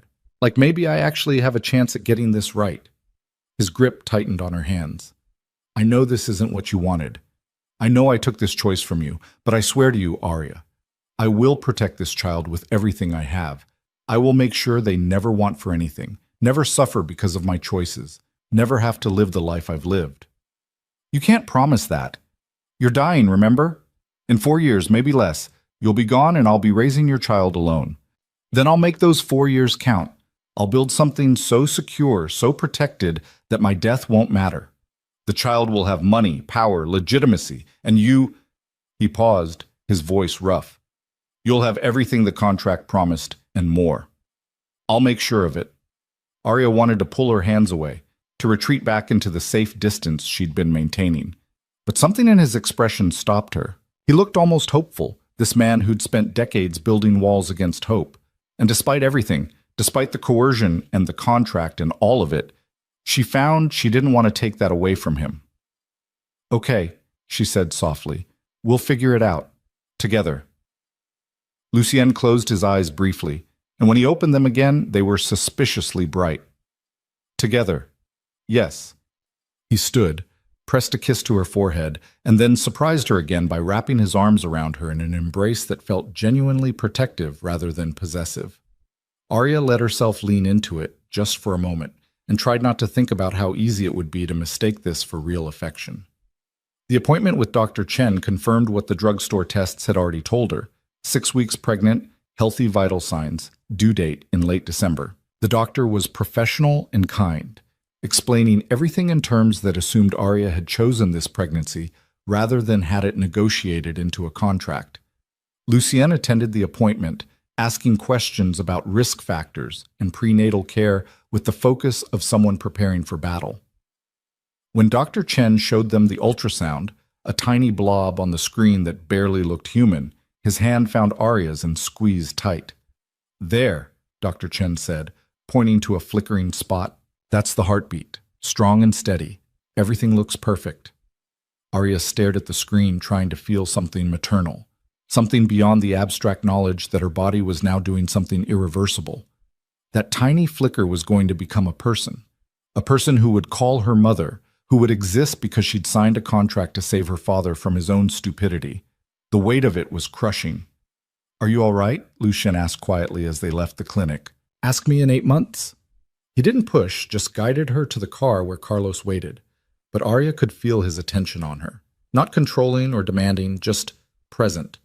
Like he was trying to figure out how to navigate this new territory they'd stumbled into. Back at the mansion, Arya retreated to her study and tried to sketch. But her hands wouldn't cooperate, producing nothing but anxious scratches that went nowhere. She was staring at the ruined page when her phone rang. Marcus, from the gallery. Arya, finally! I've been trying to reach you for 2 days. He sounded excited, which was rare enough to cut through her fog. Listen, I just got off the phone with the director at the Morgan Gallery in New York. They saw the work you did on Margaret Chen's River North project, and they want to talk to you about consulting on their new contemporary wing. This is huge, Arya. The Morgan is one of the most prestigious. I can't, she said automatically.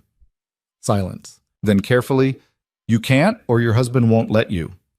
I can't because I'm pregnant and about to be consumed by that for the next year. After that, maybe. But right now, I can't take on anything new. More silence. When Marcus spoke again, his voice was gentle. Arya, are you okay? And I mean really okay, not everything's fine, okay. She wanted to lie, wanted to paint on the happy facade and pretend that everything was going according to some plan she'd actually chosen. But this was Marcus, who'd been her friend before he was her boss, who'd seen her through her father's worst episodes and never judged. "I don't know," she admitted. "I don't know if I'm okay or if I'm ever going to be okay again, or if okay is even a relevant concept anymore. I'm just existing, one day at a time. That's enough. Existing is enough." He paused. "The offer will keep. When you're ready, if you're ready, the Morgan will still be interested. And Arya, you're allowed to want things for yourself, even in the middle of whatever complicated situation you're in. Don't forget that." She hung up feeling both better and worse, which seemed to be her default state these days.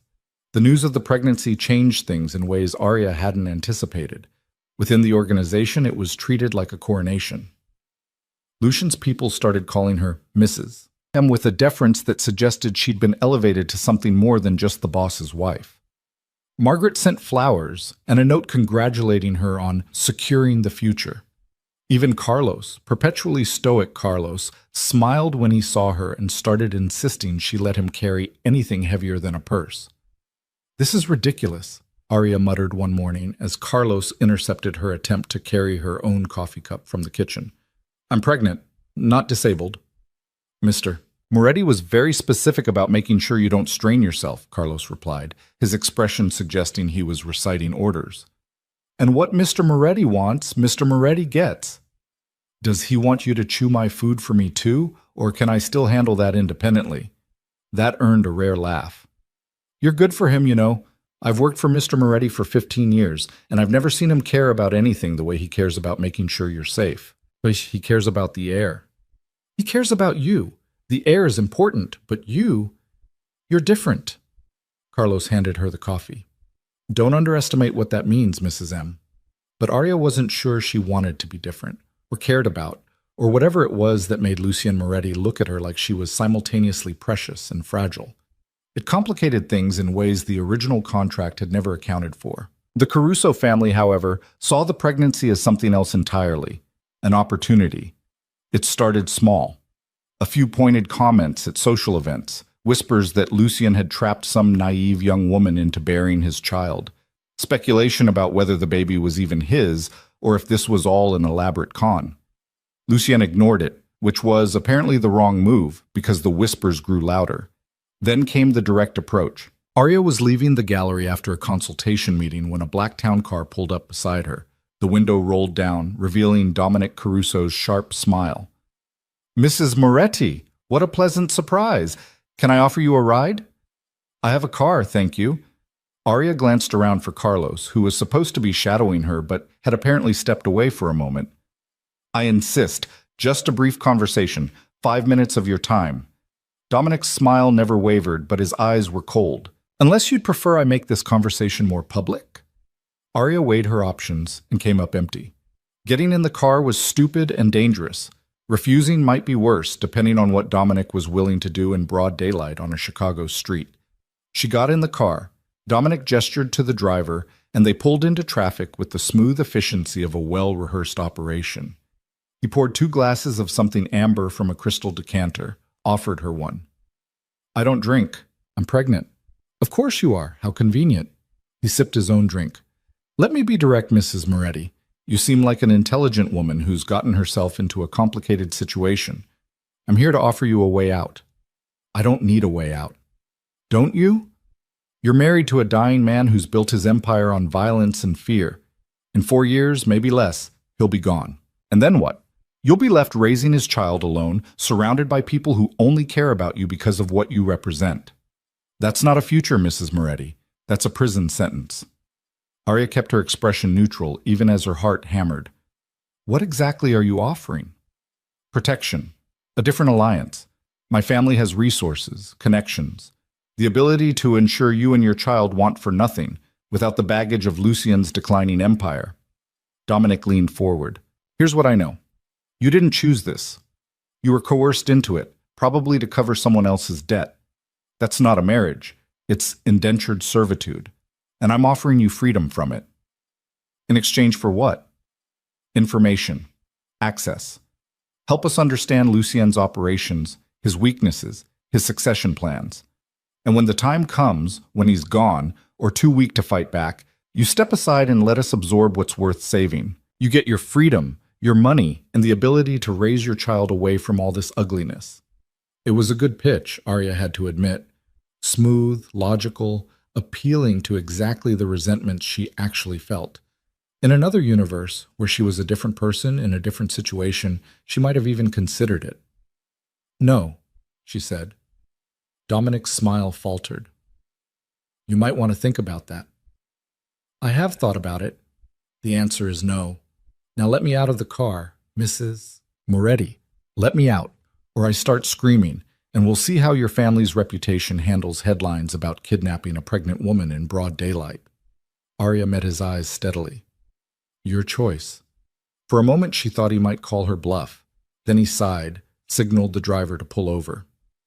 You're making a mistake, Matt, he said as she reached for the door handle. Lucien can't protect you forever. When he falls, and he will fall, make sure you're not standing too close. Arya got out without responding, the door closing behind her with a soft click. She stood on the sidewalk, breathing hard, watching the town car disappear into traffic. Then she pulled out her phone and called Lucien. He answered on the first ring. Arya, what's wrong?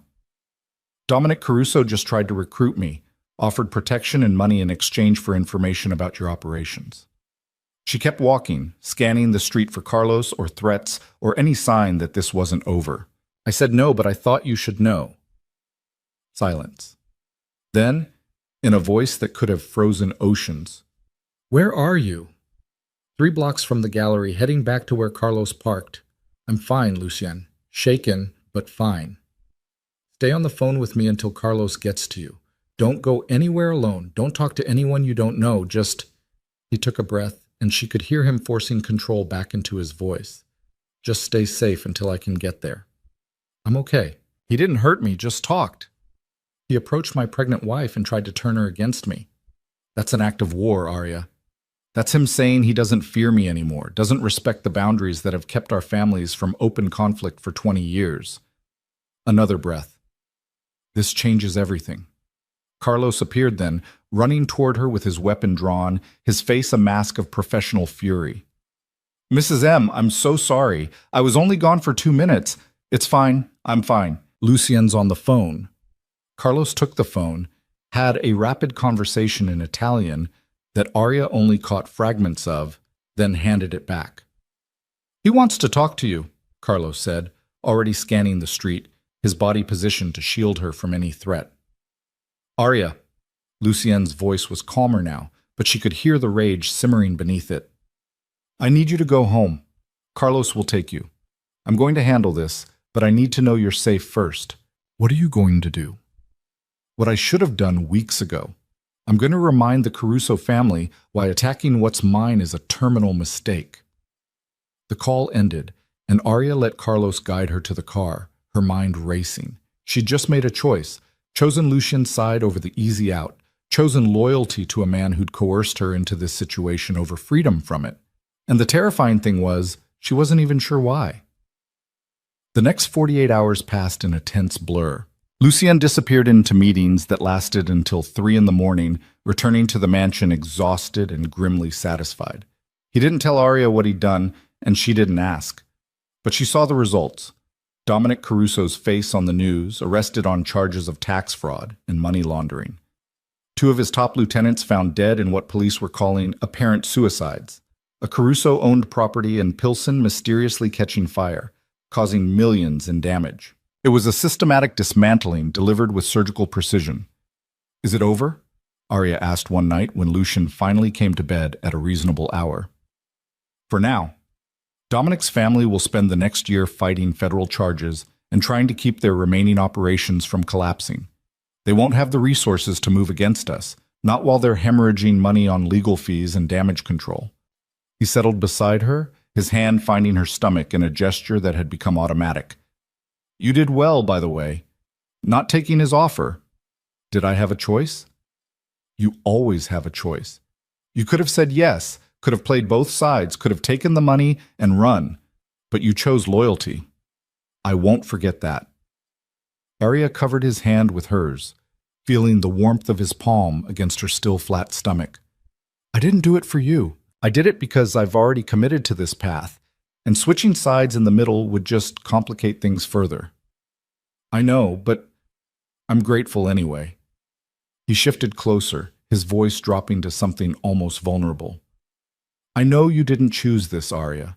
I know I forced you into an impossible situation, and you're making the best of it. But somewhere along the way, this stopped being just a transaction for me. You're not just the mother of my heir. Don't, she interrupted. Don't make this into something it's not. We're partners in a very strange situation, and we're learning to work together, but that's all this is. Don't complicate it with emotions neither of us can afford. Lucien was quiet for a long moment, then, what if I want it to be complicated? Then you're not thinking clearly. Stick to the plan, Lucien. Secure your legacy, protect your child, and let me walk away when the year is up. That's what we agreed to. And if I asked you to stay? After the year? After the contract is fulfilled? If I asked you to stay because I wanted you to, not because a piece of paper said you had to? Arya's breath caught. She turned to look at him in the darkness, searching his face for signs of manipulation or strategy. But all she saw was genuine question, genuine hope, and it terrified her more than any threat from the Caruso family ever could. Ask me then, she said finally. When the year is up, when I've fulfilled my obligations and you've kept your promises, ask me then, and maybe I'll have an answer. That's not a no. It's not a yes either. It's the best I can give you right now. Lucien nodded slowly, accepting the boundaries she was drawing. Then I'll take it, and I'll spend the next 9 months proving that staying might not be the worst decision you ever made. Despite everything, Arya smiled. The bar is extremely low, you realize. Good. I like achievable goals. They fell asleep like that, his hand on her stomach, her hand covering his, two people navigating an impossible situation and finding something almost like peace in the middle of it. 2 weeks later, Arya woke to blood. Not much, just spotting really, but enough to send ice through her veins. She stumbled to the bathroom, her hand shaking as she tried to assess the situation, tried to remember what Dr. Chen had said about normal versus emergency. Lucien! Her voice came out thin and scared, nothing like the controlled tone she'd been cultivating. Lucien, something's wrong. He was there in seconds, taking one look at her face and immediately shifting into command mode. What happened? Bleeding. Not a lot, but her voice broke. What if I'm losing it? What if... You're not losing anything. We're going to the hospital right now. He was already pulling on clothes, already calling someone. Dr. Chen, probably, or Carlos, or both. Can you walk? I think so. Then let's go. Careful. Slow steps. Carlos is bringing the car around. The drive to the hospital was a blur of panic and Lucien's steady voice telling her it was going to be fine, that early bleeding was common, that Dr. Chen was meeting them there. Arya wanted to believe him, wanted to trust that this wasn't her body rejecting the one thing that gave this whole nightmare meaning. But all she could think about was the contract, and what it said about trying again if the pregnancy failed, and how she wasn't sure she could survive going through this twice. Dr. Chen was waiting when they arrived, professional and calm in a way that made Arya want to scream. They did tests, ultrasounds, blood work, all while Arya lay on the examination table, trying not to imagine worst-case scenarios. Finally, Dr. Chen turned to them with a slight smile. The baby's fine. Heartbeat is strong. Development is right on track. What you experienced was likely implantation bleeding. It happens sometimes when the embryo settles into the uterine wall. Completely normal. Nothing to worry about. The relief was so intense, Arya actually started crying, great heaving sobs that she couldn't control. Lucien's hand found hers, squeezing tight, and she heard his own breathing go shaky with released tension. Are you sure? He asked Dr. Chen. Positive, but I want to see Mrs. Moretti again in a week, just to confirm everything's progressing normally. And Arya? Dr. Chen's voice gentled. Stress isn't good for you or the baby. I know your situation is complicated, but try to find ways to relax, rest. Let people take care of you. Arya nodded, not trusting her voice. In the car on the way home, Lucien pulled her close, his arm around her shoulders in a gesture of protection that she let herself lean into. I was terrified, he admitted quietly. In that moment, waiting to hear if we'd lost it, I was more terrified than I've been in 20 years. And I realized something. What? This stopped being about the contract a long time ago. This stopped being about legacy and strategy and all the rational reasons I gave you. Somewhere along the way, this became real. You became real. And the thought of losing either of you, he didn't finish, but he didn't have to. Arya closed her eyes, let herself be held, and wondered when exactly she'd stopped hating the man whose arms she was in. The pregnancy scare changed something fundamental between them, though neither acknowledged it directly for weeks afterward. Lucian became almost obsessively attentive, not in the suffocating way Arya had feared, but in small gestures that accumulated into something that felt dangerously close to care. He started working from home more often, claiming it was more efficient, but always positioning himself where he could see her. He replaced her coffee with expensive herbal teas that supposedly helped with prenatal health. He even canceled a trip to New York that had been planned for months, refusing to leave her alone for more than a few hours. "You're hovering," Arya said one afternoon, finding him in the hallway outside her study for the third time in 2 hours. "I'm being nearby. There's a difference." "Not really. What do you think is going to happen if you're not watching me every second?" "The baby's fine, Lucian. Dr. Chen said so." "I know what Dr. Chen said." He leaned against the doorframe, and she could see the exhaustion in the lines around his eyes. "But I also know that medical certainty and actual safety are two different things. And after everything we've been through, everything I've put you through, I'm not taking chances." Arya set down her sketch pencil, really looking at him. "When's the last time you slept through the night?" "I sleep?" "That's not what I asked." Lucian rubbed his face, a gesture of weariness he rarely allowed himself. "Since the bleeding scare?" "Not well. I keep thinking about all the things that could go wrong, all the threats I might not see coming. It's exhausting."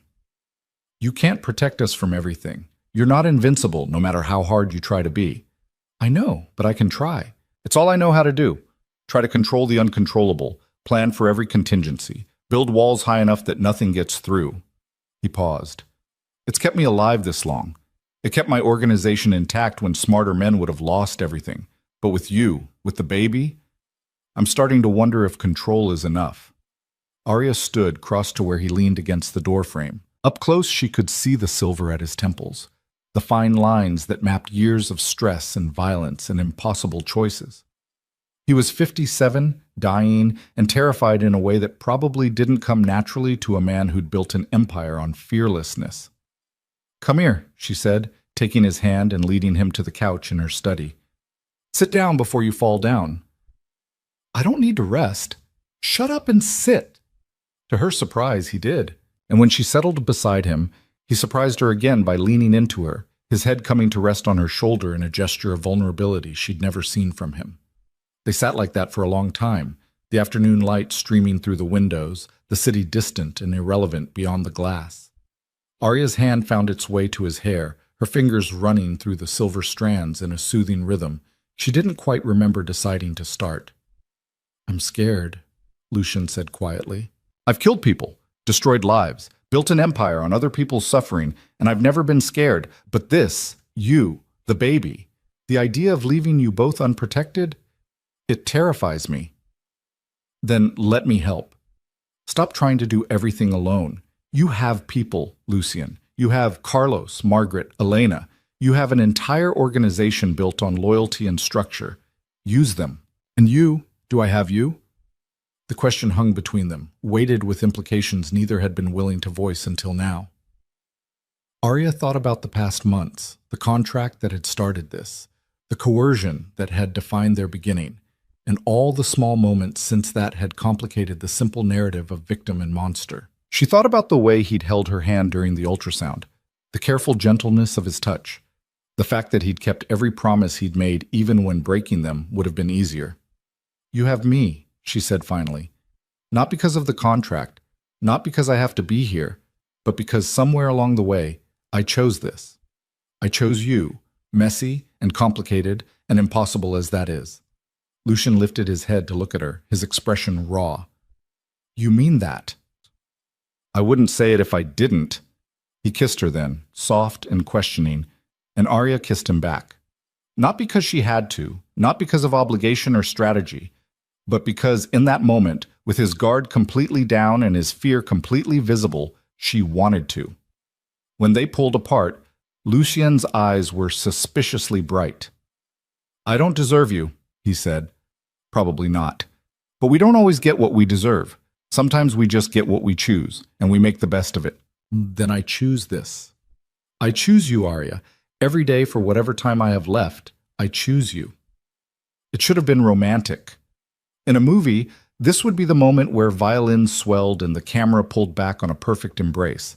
But this was real life, messy and complicated, and Arya's response was pragmatic rather than poetic.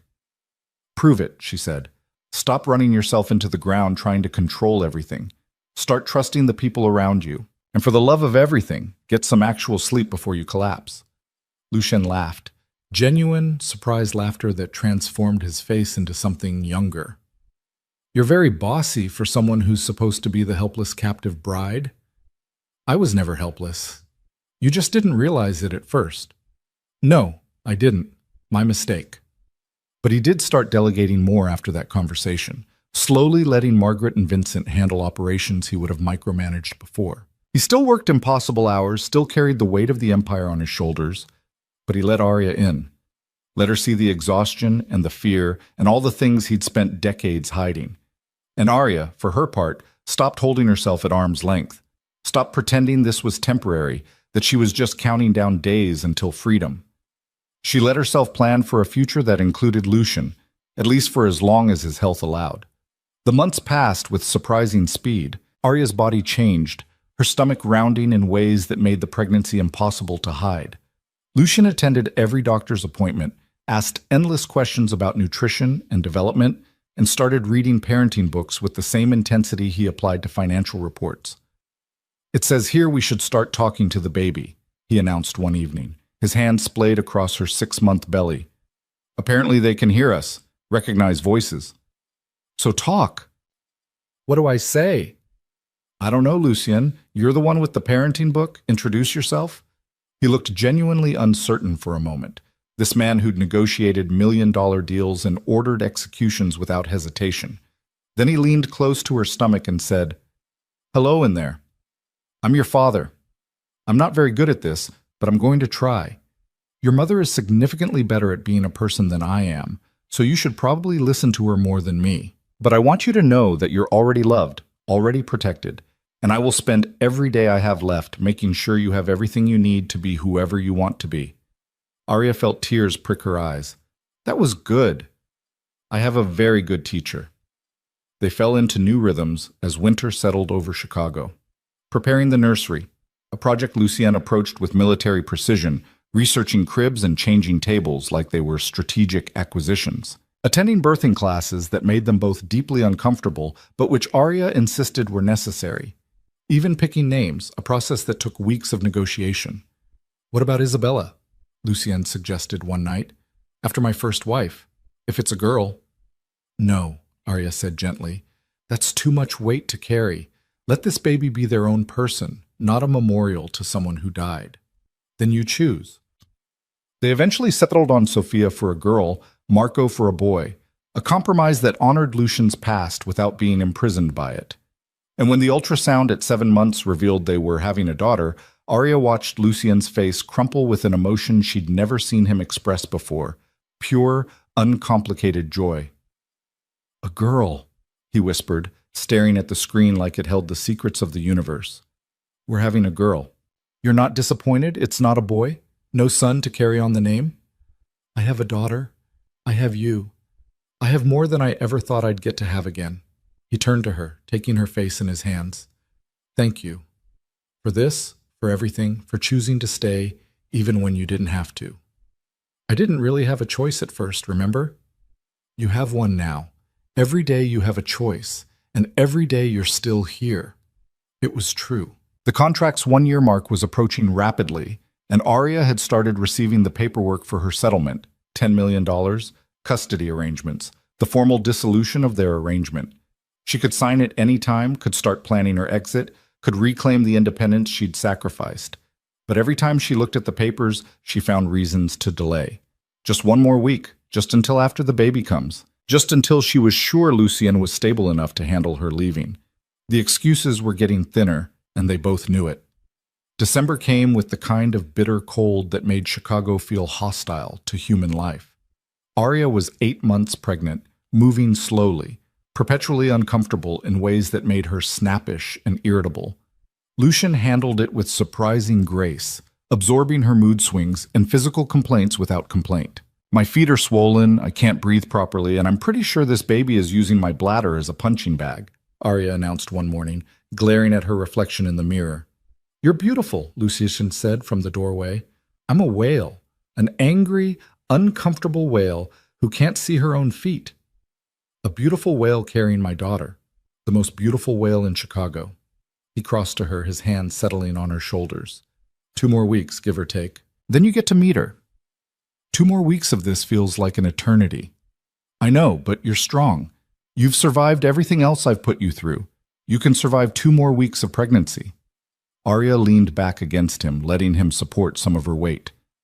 What happens after? After she's born? After the year is up? We've been avoiding that conversation. I know. So let's not avoid it anymore. What do you want, Lucien? Really want? Without the contract or the strategy or any of it? He was quiet for a long time, his hands moving in slow circles on her shoulders. I want you to stay. I want us to be a family, messy and unconventional and probably dysfunctional in ways that would horrify normal people, but a family. I want to watch Sophia grow up with her mother, want to teach her everything I know that's worth knowing, want to have whatever time I have left mean something beyond just building an empire. And me? What about what I want? What do you want? Aria turned in his arms, looking up at this man who'd bought her, coerced her, and somehow become someone she couldn't imagine leaving. I want to believe this is real, that we're not just 2 people making the best of a terrible situation. I want to know that if I stay, it's because you love me, actually love me, not because I'm convenient or useful or good for managing your legacy. I love you, Lucien said immediately. I fell in love with you somewhere between the contract and the coffee lessons and all the small moments in between. I love your strength, your refusal to be broken, the way you turned a nightmare into something bearable. I love that you challenge me, that you don't let me get away with being a monster, that you made me want to be better than I am. He took her face in his hands. I love you, Aria Moretti, and I'm asking, not demanding, not requiring, but asking, will you stay? Not for a year, but for however long we have? Aria felt tears streaming down her face, hormones and emotion and relief all tangled together. Yes, yes, you manipulative, impossible, frustrating man. I'll stay. He kissed her then, deep and thorough and full of promise. And for the first time since she'd signed that contract, Aria felt like she was exactly where she was supposed to be. 3 days before Christmas, Aria's water broke at 2 a.m. She woke to wetness and the slow realization that this was actually happening, that the theoretical baby was about to become a very real baby, and that she was absolutely terrified. Lucien, she said, shaking him awake, it's time. He was on his feet instantly, all business and controlled panic. Are you sure? Is it... How far apart are the contractions? I don't know. It just started. But my water definitely broke, so yes, I'm sure. What followed was controlled chaos. Carlos summoned. Dr. Chen called. The hospital room that had been reserved for weeks suddenly becoming a destination instead of an abstraction. Aria labored through contractions while Lucien held her hand and looked more terrified than she'd ever seen him. You're doing great, he kept saying. You're so strong, you can do this. I changed my mind, Aria gasped during a particularly brutal contraction. I want this to stop. Make it stop. I can't, love. But I'm right here. I'm not going anywhere. And he wasn't. Through 14 hours of labor, he never left her side. Held her hand until she crushed his fingers. Wiped her face with cool cloths. Murmured encouragement and endearments in Italian that she didn't understand but found soothing anyway.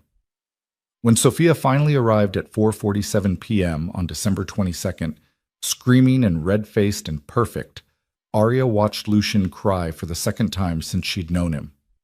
She's here, he whispered, staring at the tiny bundle the nurses placed in Aria's arms. She's actually here. Sophia Moretti weighed 7 pounds, 3 ounces, had her father's gray eyes and her mother's dark hair, and immediately became the center of both their universes. That first night in the hospital, while Arya dozed and Sophia slept in her bassinet, Lucien sat in the chair beside the bed and made promises to his daughter in a voice too low for anyone else to hear. Promises about protection and love and making sure she never wanted for anything. Promises about being better than he'd been, living longer than the doctors predicted, fighting for every moment he could have with her. Arya pretended to sleep but listened to every word, her heart breaking and mending in equal measure. The weeks after bringing Sophia home were a blur of sleepless nights, endless diapers, and the steep learning curve of first-time parenthood. Lucien was surprisingly good at it, patient in ways Arya had never seen, willing to wake up for 2 a.m., feedings, completely unfazed by spit-up and crying.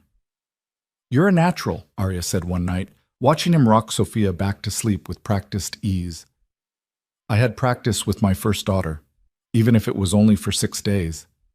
His voice was soft, sad. "I swore then that if I ever got another chance, I wouldn't waste a single moment. I meant it." "I know you did." They fell into routines again, this time built around Sophia's needs.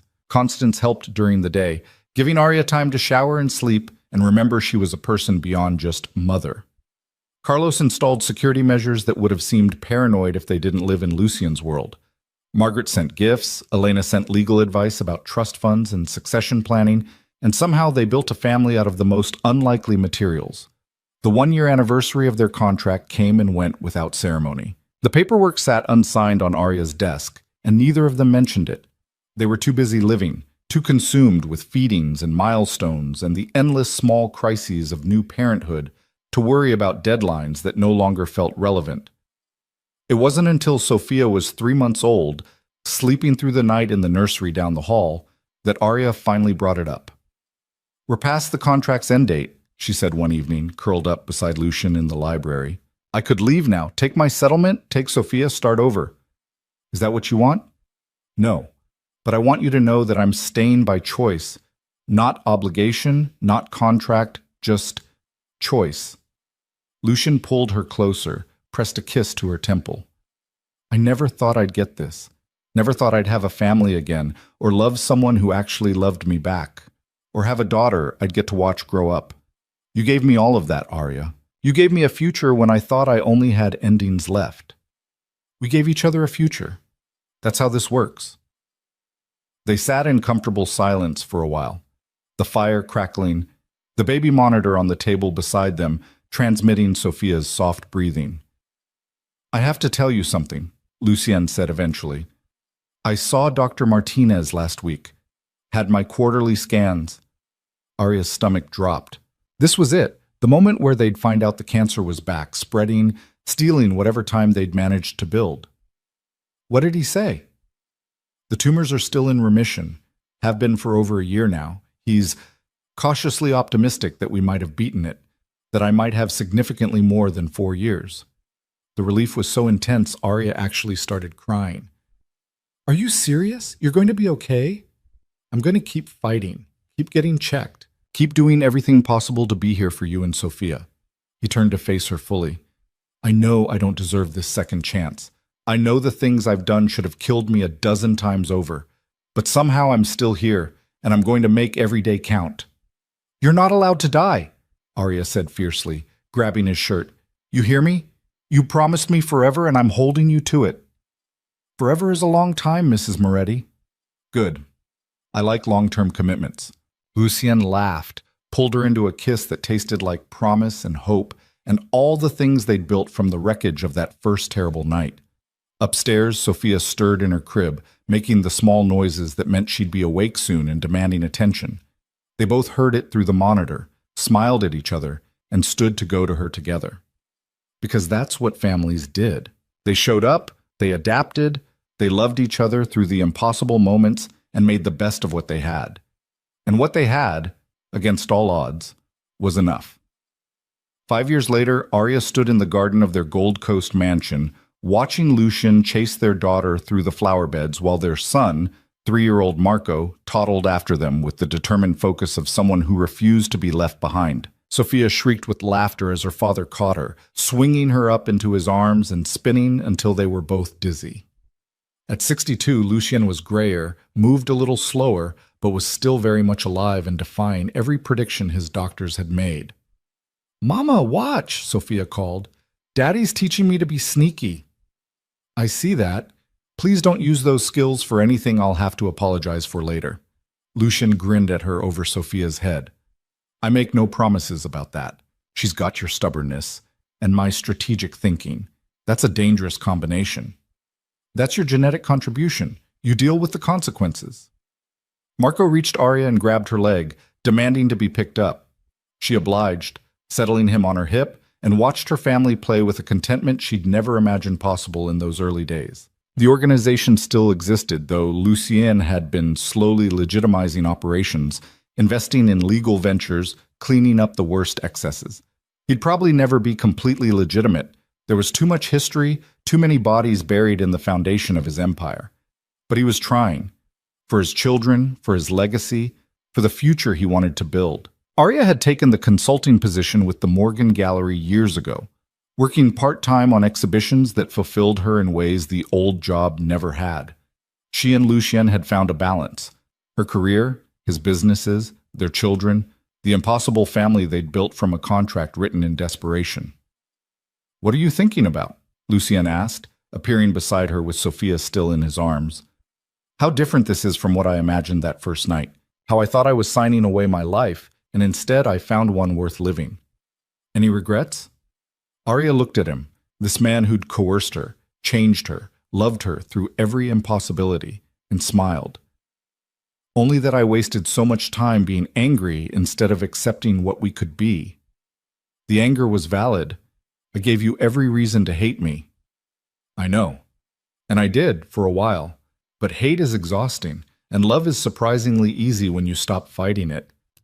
Sophia wiggled to be put down, immediately running off to find whatever new mischief she could create. Marco squirmed in Arya's arms, wanting to follow his sister. They let both children go, watching them play with the careful attention of parents who knew how precious and fragile this all was. "I love you," Lucien said quietly. "In case I haven't mentioned it today. You mentioned it at breakfast during Sophia's morning tantrum and when I couldn't find my keys, but I don't mind hearing it again. I love you, Arya Moretti, for choosing to stay when you didn't have to, for giving me a family I never thought I'd have, for seeing past the monster to whatever was underneath. The monster's still there sometimes. You're just better at managing him now, because you taught me how." They stood together in the garden, their children laughing in the background, the city sprawling beyond the garden walls, and Arya thought about choices, about the one she'd made in fear and desperation, signing a contract that had seemed like a death sentence, about all the small choices since, to stay, to trust, to love, despite every reason not to.